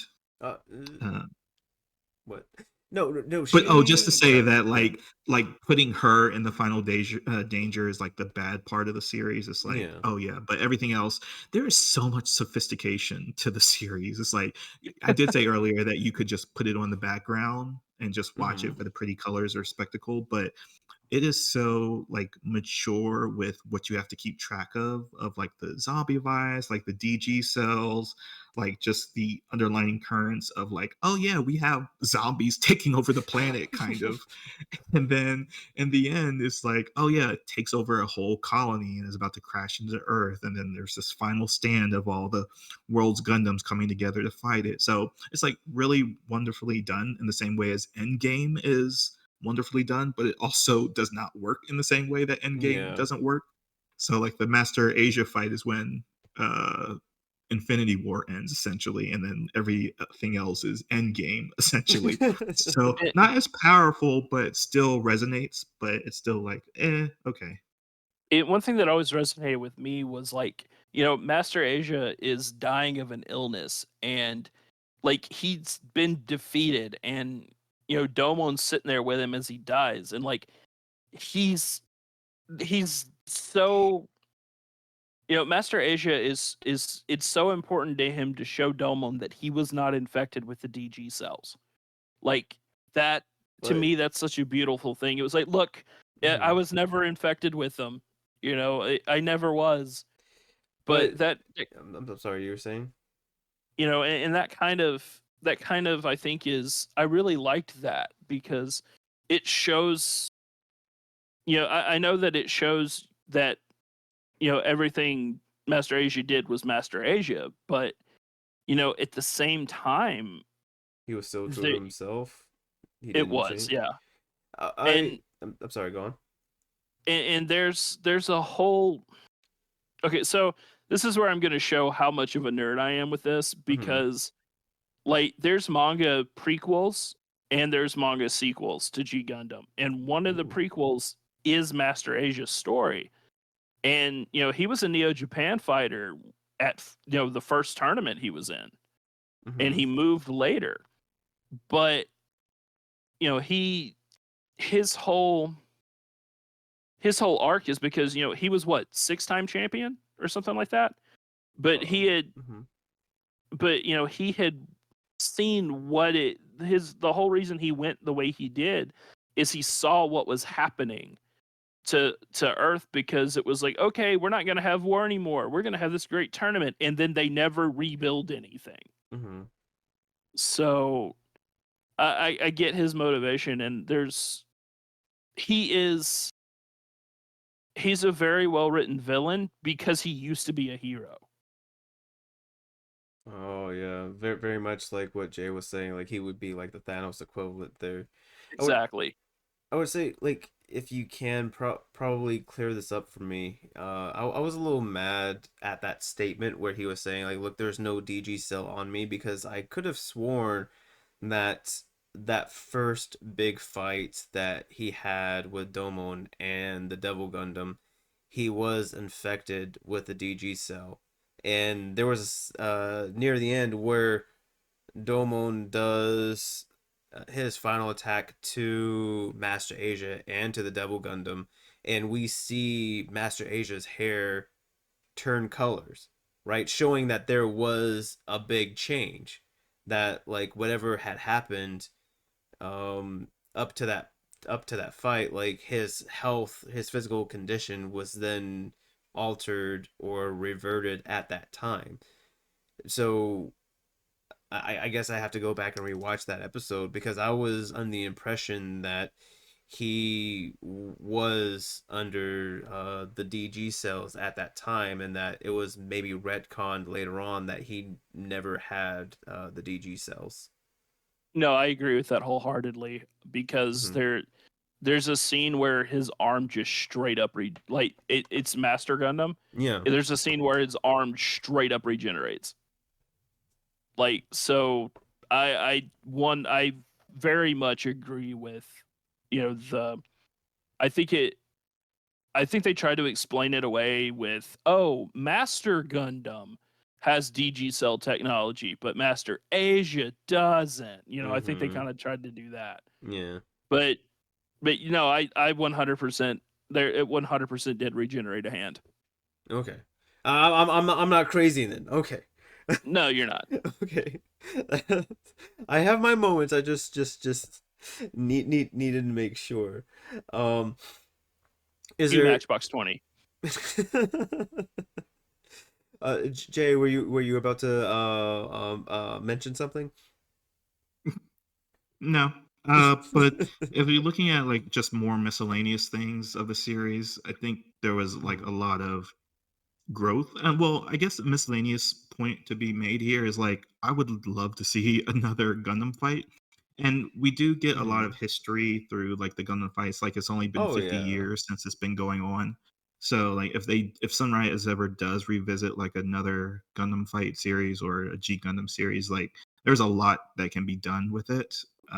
But the director has said on like multiple reports like this was just supposed to be a standalone one-time thing he made for kids essentially. It's like, yeah, it's just supposed to do the reboot equivalent of just getting people re-engaged with Gundam as a franchise. But yeah, like the miscellaneous part, I guess, would be the idea that, and I guess why novels had to come out post the series is like because there's so many dangling threads of what Yeah. could be after the story, and which I find very interesting, like the idea of like what can be done to save the Earth, and now that Neo Japan has won, even though their colony has kind of been destroyed, Only kind of, just a that little bit. yeah, right. So like, how does governance work? Is Domon the president? Are there any consequences to Yes. Not Neo, oh, yeah, Neo Hong Kong about like deliberately trying to cheat? Like, what's the Mhm. accountability element of the story? And it's just like so Everyone votes many, by yeah, hitting their fists together. We communicate through our fists. Exactly.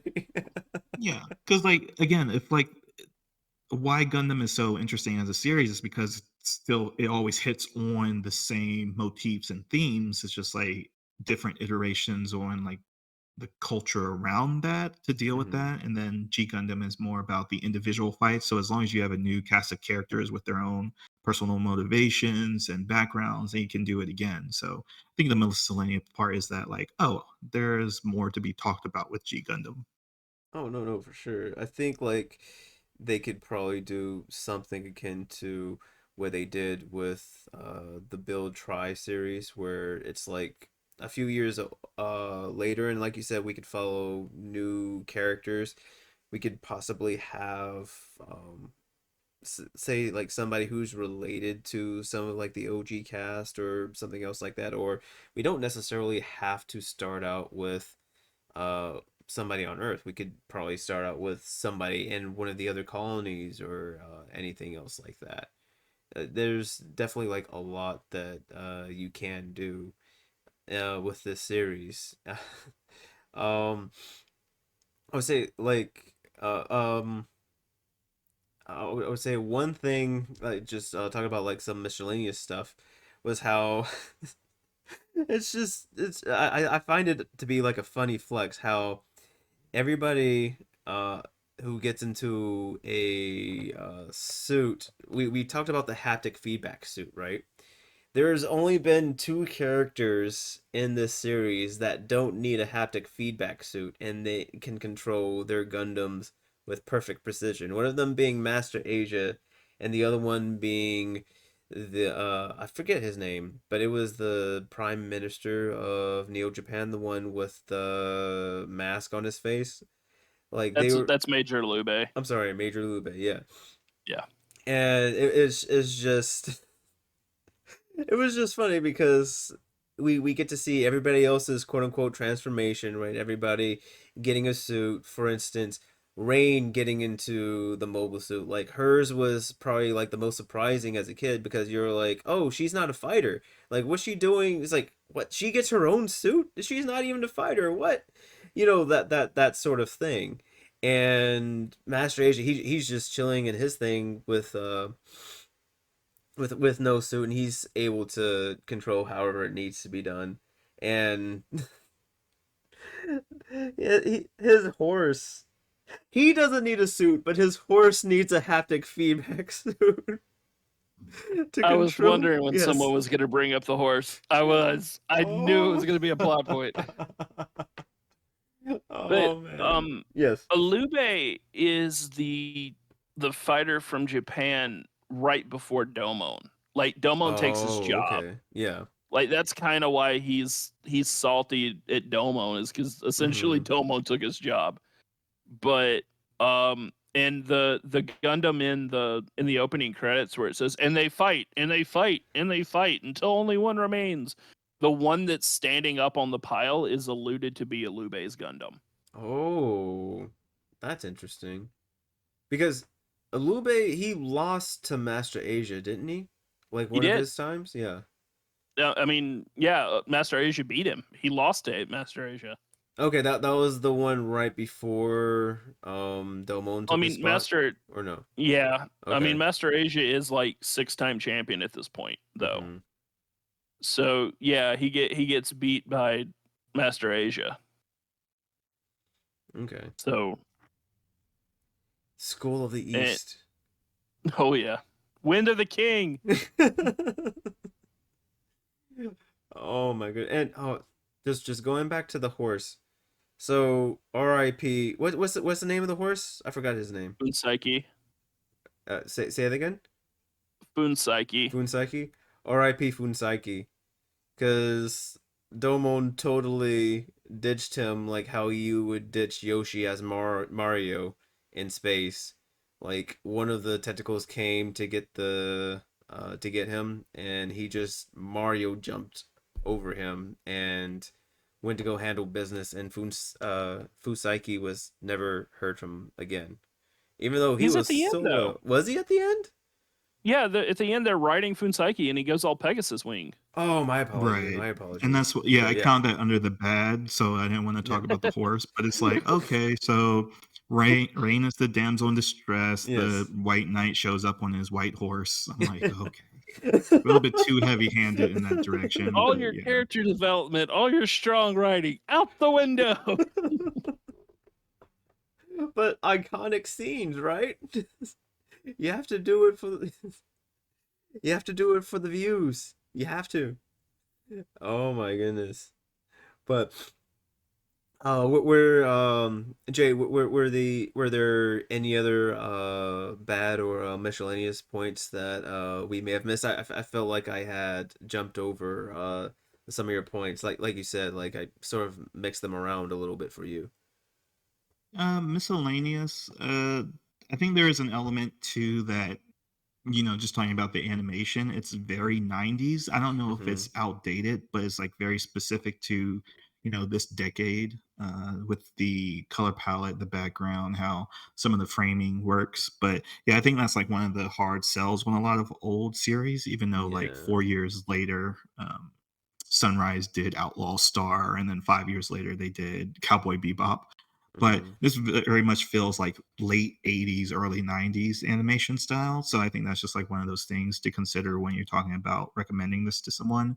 It's like, yeah, if you're trying to introduce someone to Gundam, the original, probably the first five aren't like the ones you want to go out of your way to recommend.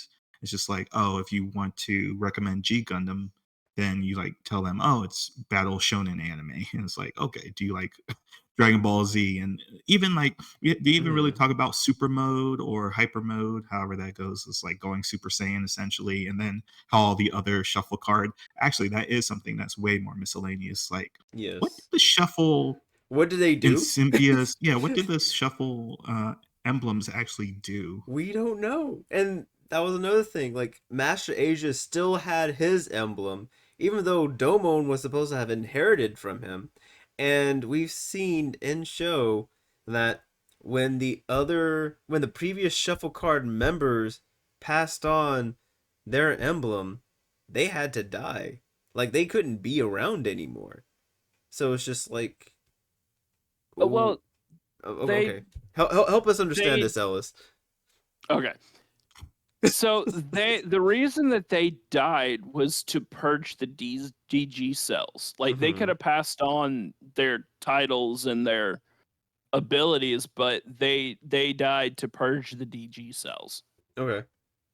Like I see where Mm-hmm. where it does look like, oh, they gotta die to get the new emblems, but not. I think as far as I understood it, and Mm-hmm. you know I actually read over that particular episode on my lunch break today. Um, Like, and it hold on, was like, there's just something not right about this scene. Let me go back and comb through it. I mean, that's kind of the way it was. I mean, I did Mm-hmm. research today during at work, just to make sure I had my thoughts right. But it was like, yeah, this is, they the thought is if they were not infected with the DG cells, the old members didn't have to die. Okay. Like they could have been Yeah. around. Okay. So, that's understandable. Do you have any inkling on why Domon and Master Asia were both able to have the emblem at the same time, or we need to do some more research on that? I think it was just a, you know, this is the this is the predecessor, this is the successor kind of thing, like to show that they were Okay. that they were you know I don't want to say two halves of the same coin, but to show that they were a line of progression. Okay. And there actually is a King of Hearts Gundam design out there that No was way. Really? because all the Shuffle Alliance, they look like the symbol for the playing cards. Mm-hmm. There actually is a King of Hearts. It was just not apparently not used, and from what I understand, Master Asia had it somewhere. Oh my goodness. So I feel like so it's somewhere in the archives. Like the Yeah. design for it is out there in the ether, and the director is being a butt about it and not wanting to release it. Like the Dude, Tequila I want Gundam. an entire I want an entire yeah, kinda. I want an entire Shuffle Alliance backstory, personally. Mm-hmm. Because like we our explanation was, oh, they're a group of warriors who live in the shadows and come out to help at times of great strife. Well, I want to know that story. It's like, Give well, me yeah. that organization story. Like where they first come to be, how they got their powers, what did their powers actually do? I mean, Yeah, like, and yeah. every single one of their suits was capable of re-entry by itself and had a mobile armor mode. Like, give me that story. Yes. Gimme, gimme, gimme. Exactly. Oh man. No, that's definitely true. Um let's see. Ellis, were there any miscellaneous or any other things that we have missed that you wanted to mention?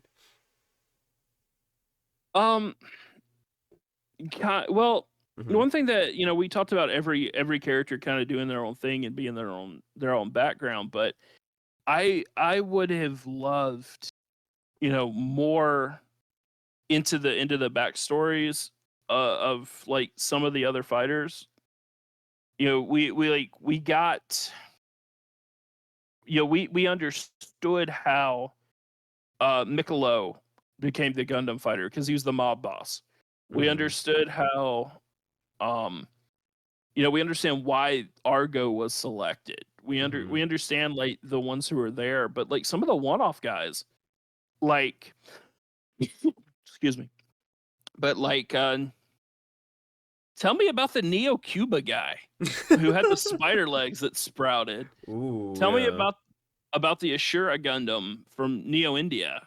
Like and the reason that I bring those up Mm-hmm. specifically is I don't know how it was where you guys were, but where I was, they had action figures for those guys on the shelves. And they're background characters. They're in like one episode. Really? But Oh, wow. Yeah. but they had action figures for both of those. Like I distinctly remember, the Ashura Gundam not selling and like a whole rack of them. Oh my goodness. No, no, like that's if they're gonna go out of their way to make toys, you would think that they would have a one-off episode or something else like that. I mean, they had toys for the Malaysia Gundam, the big Hmm. skull dude. They had which, it was like I get that. I mean, let's fourth wall break here. Gundam is made to sell toys. Yeah. It's model kit sales. Um Maybe it didn't originally start that, but that's kind of what it is now. Hmm. But it's just sort of it's like, can we have? I mean, the toys are cool, but can we have some backstory with it? It's like I want to buy this thing, but can you at least try to sell it to me instead of saying give me monies? No, like Exactly. Yeah. So your favorite background Gundam then? Because I'm partial to the Zeus Gundam. Ooh, that's a oh. fun one.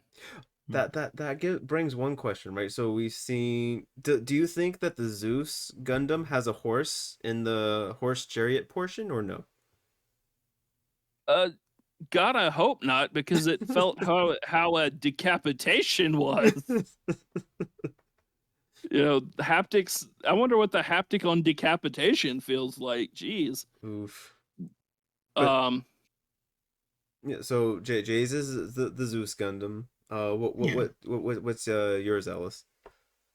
Ooh. just like Gundam outside the Heaven Sword. main cast. Oh, okay, that's fair.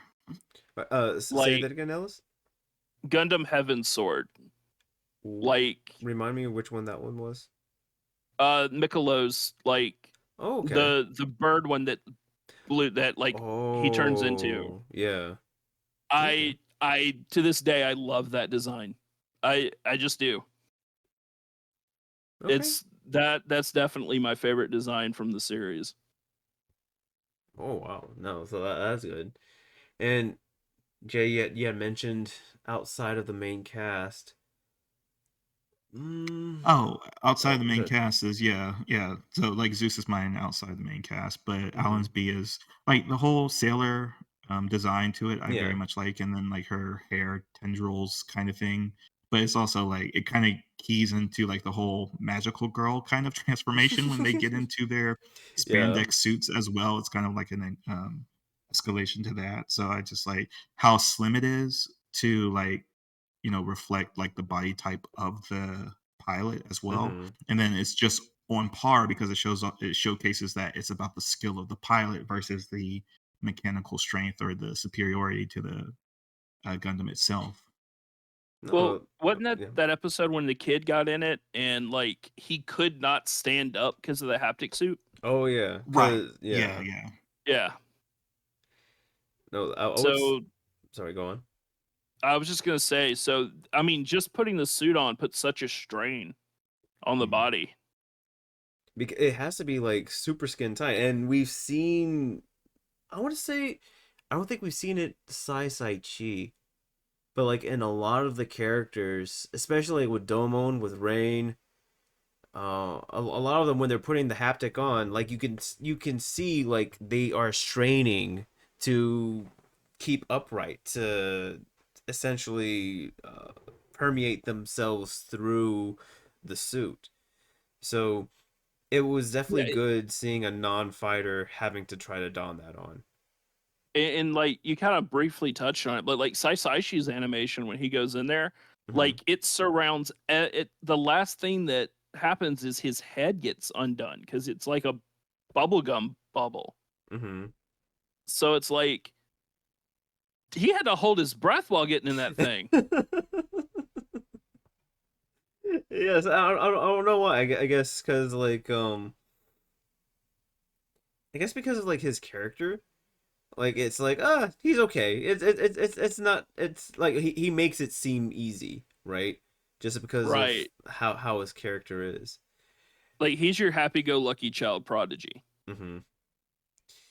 I would say just going off of Jay's question because like that leads into it. Like uh my favorite mobile suit growing up, it was like Jay's. It was the Dragon Gundam, just because I liked dragons and I liked the design. It was That funny was my because favorite from the main cast too. yeah, it was my favorite. Like it became my favorite so much that like my favorite playing card is now the Ace of Clubs because that's what Sai Chi's card, right? It's like okay, that he has my favorite suit, so like that's gonna be my favorite card from like now on, right? And but I would say now looking back at it, probably my favorite suit would be Germany's Gundam because it's very much like a ninja, like the character, and I don't know. I guess like the type of attacks that he did is just very cool to me. Especially like the spinning top one, where how he was like bouncing off the lasers and things like that, and he has the blades on his elbows. Uh, I'm trying Doesn't to he land yeah. on a beam saber at one point? I think so. He does a lot of ninja type stuff, whereas like swords and stuff, he would sort of just like land on top of it, and have like that ninja stance, and yeah, so it'd be like stuff like that.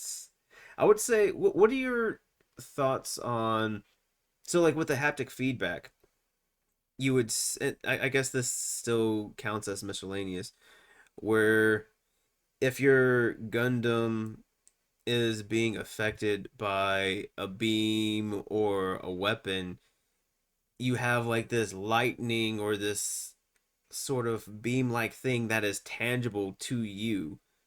What are your thoughts on that? Or do you have anything? It's just like a stylized choice on interaction for the user of the suit. Um, well, I think it's a very see that's sort of something that I'm sort of torn on because Mm-hmm. like I said earlier, anywhere else in the Gundam franchise, that's a design flaw, but it Mm-hmm. works so well here. I think that's a I do think that brings some finality to the fight, and what I mean by that is there's a scene where Burning Gundam's shoulder gets dislocated, Yeah. Yeah. and he feels that, and that's good because that it brings an end to the fight. Like eventually you're gonna have the person in so much pain they don't want to continue, Mm-hmm. which was like Saishi in the kamikaze attack. Yeah. So I think that's I like it, and it's good because it's a way to make them not want to continue the fight. Otherwise, it would be like, oh, I'm just gonna keep going. Mm-hmm. No, like you said, it's definitely good. Where it's puts more pressure on the user in that regard. I guess like let me rephrase my question then. So like for instance, talking about Saichi, right? How some Yeah. of his staffs, right? The um you see the Gundam manipulating it, but when you see Saichi's character, he has like this beam of lightning that he's holding, right? That Oh represents yeah. that's what I'm referring to. But Oh, okay. I understand now. you also kind of answer it though, because you said like that's something that only works in G Gundam, so it's like it's not like you can do that anywhere else. So Right. And yeah. I guess the way I just assumed it to be, Mm-hmm. because they all have it, like Yeah. every single Gundam fighter has that. I just assumed it was hard light. You know, Mm-hmm. whatever whatever it is, somehow it's hard light. Okay. Or I guess another way you could kind of look at it would be like a hologram projection of Mm-hmm. how it's manipulated, and being like, okay, here's your beam saber in reference to your hand, that Yeah. kind of thing.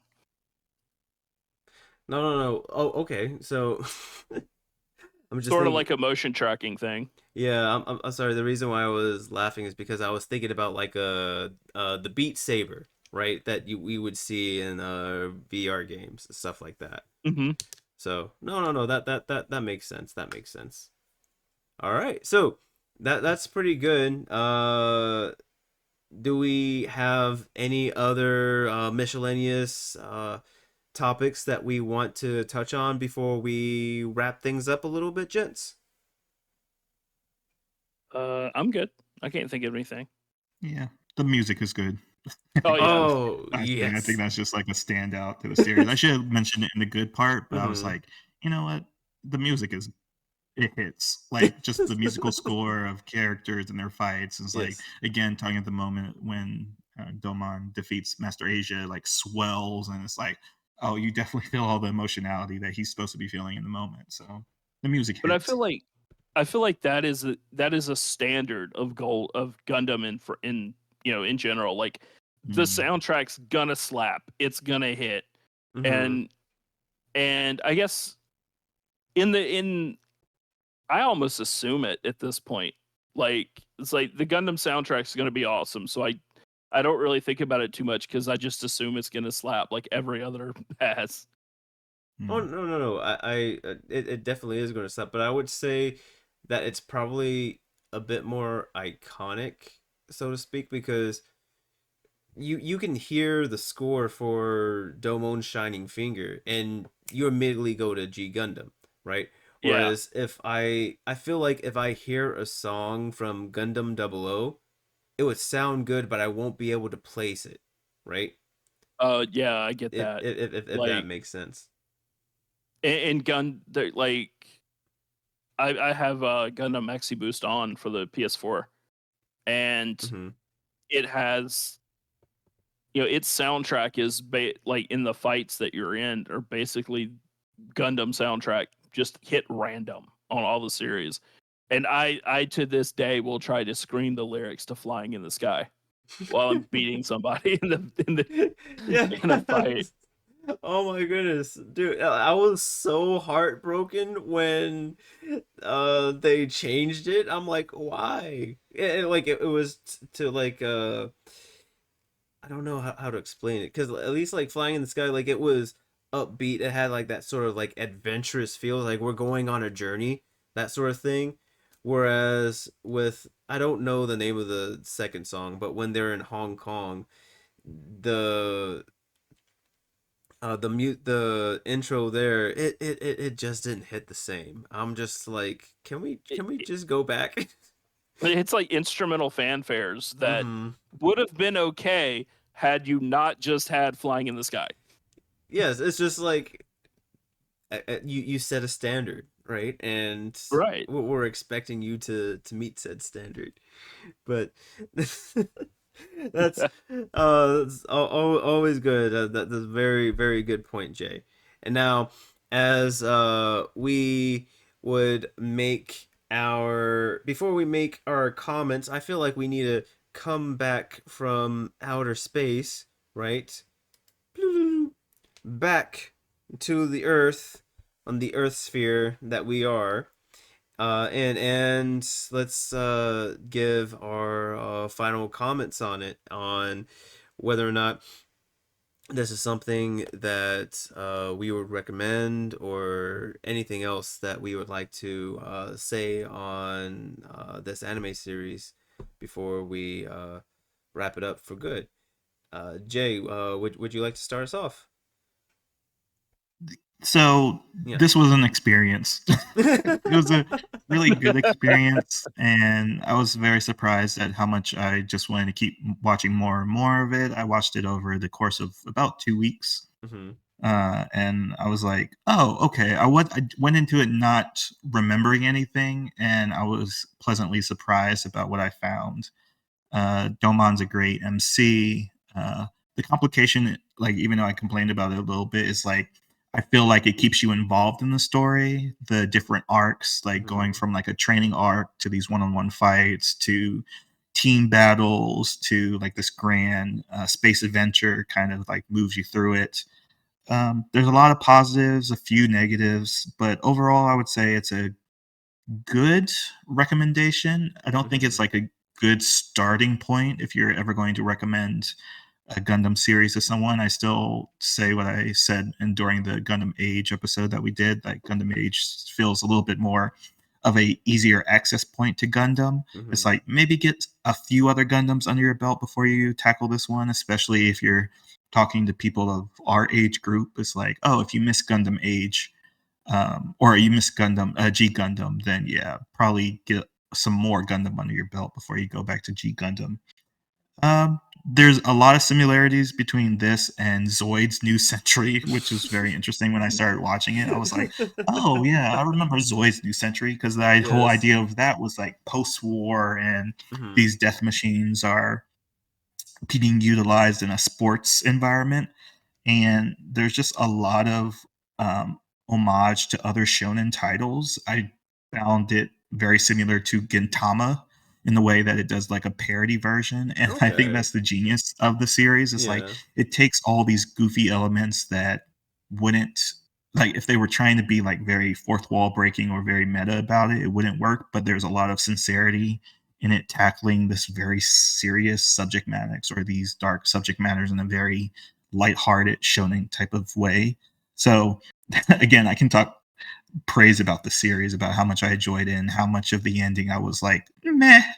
about it, how it matched up or ended up. But overall, I think this is a recommendation, just not like, oh, watch G Gundam first, but I would say watch another Gundam and then come see G Gundam because it does a lot that Gundam is supposed to be doing right. Okay, no, that's a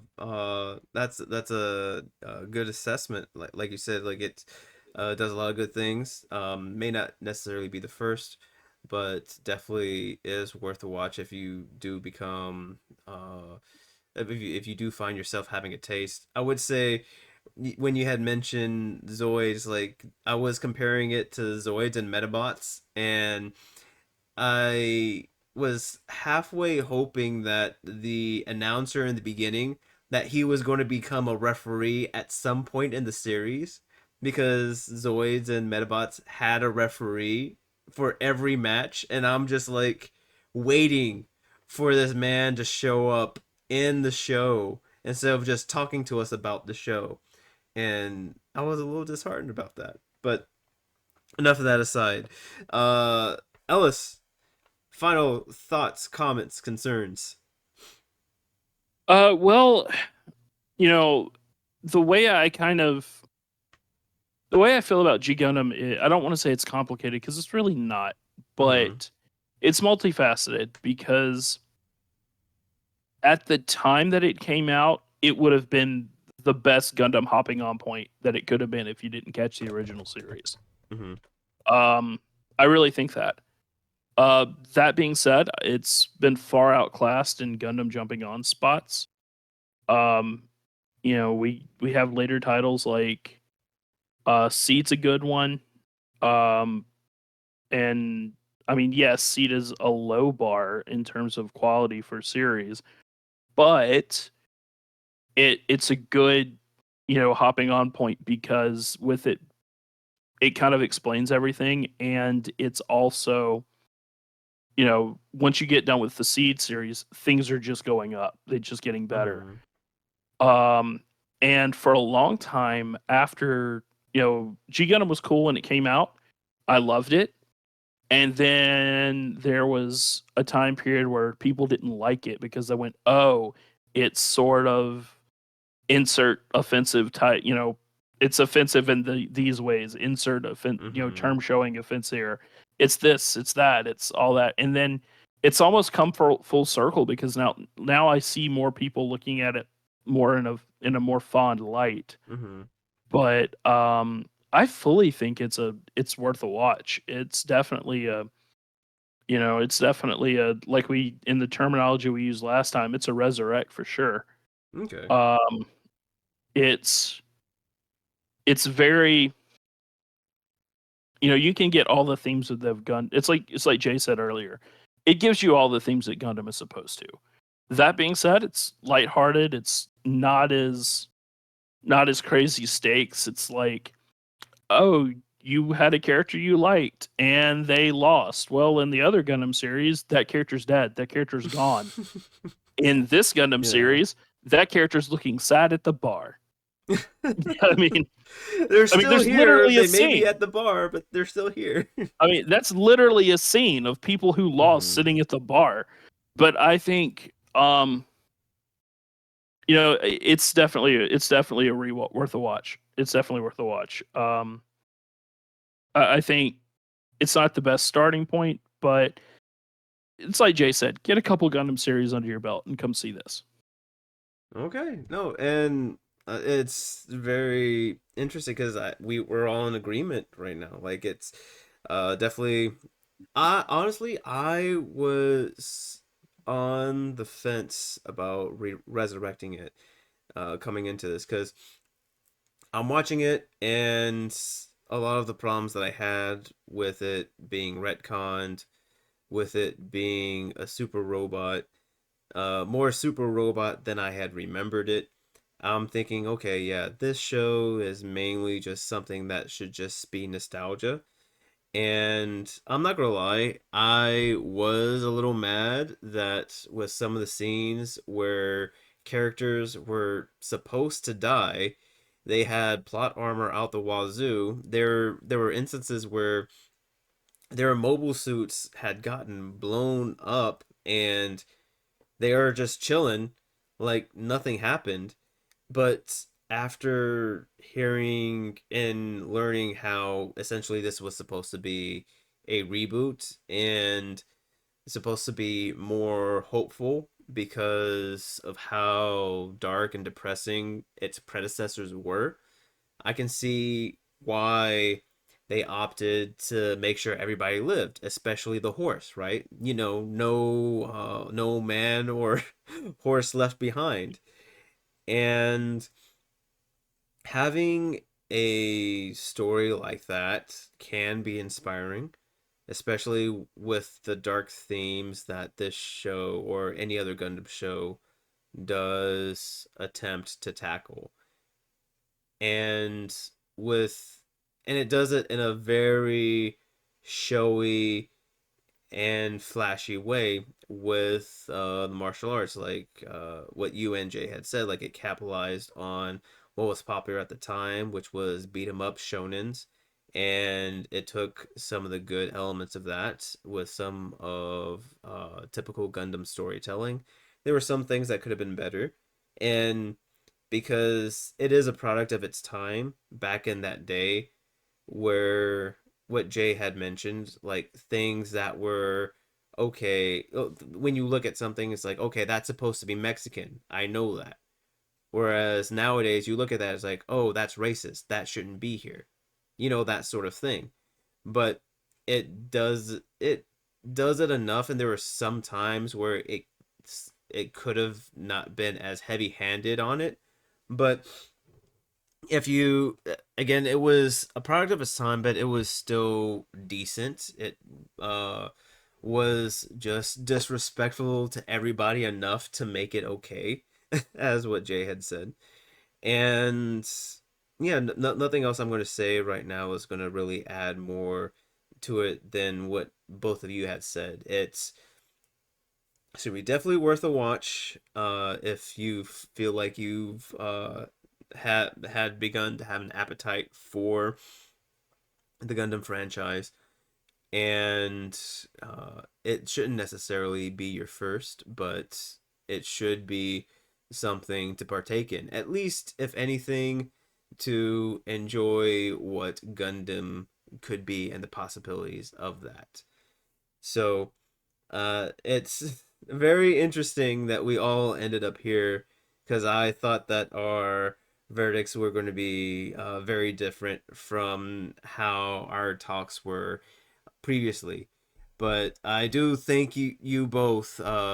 Thank you, Jay, and thank you, Ellis, for taking the time to review this seasoned franchise with me this time round, especially with its anniversary coming up.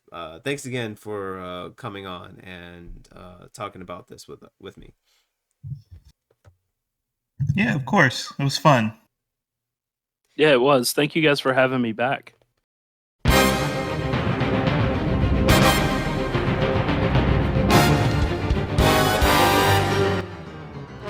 Here I go! This hand of mine is burning red. Its loud roar tells me to grasp victory. Erupting, burning, thunder!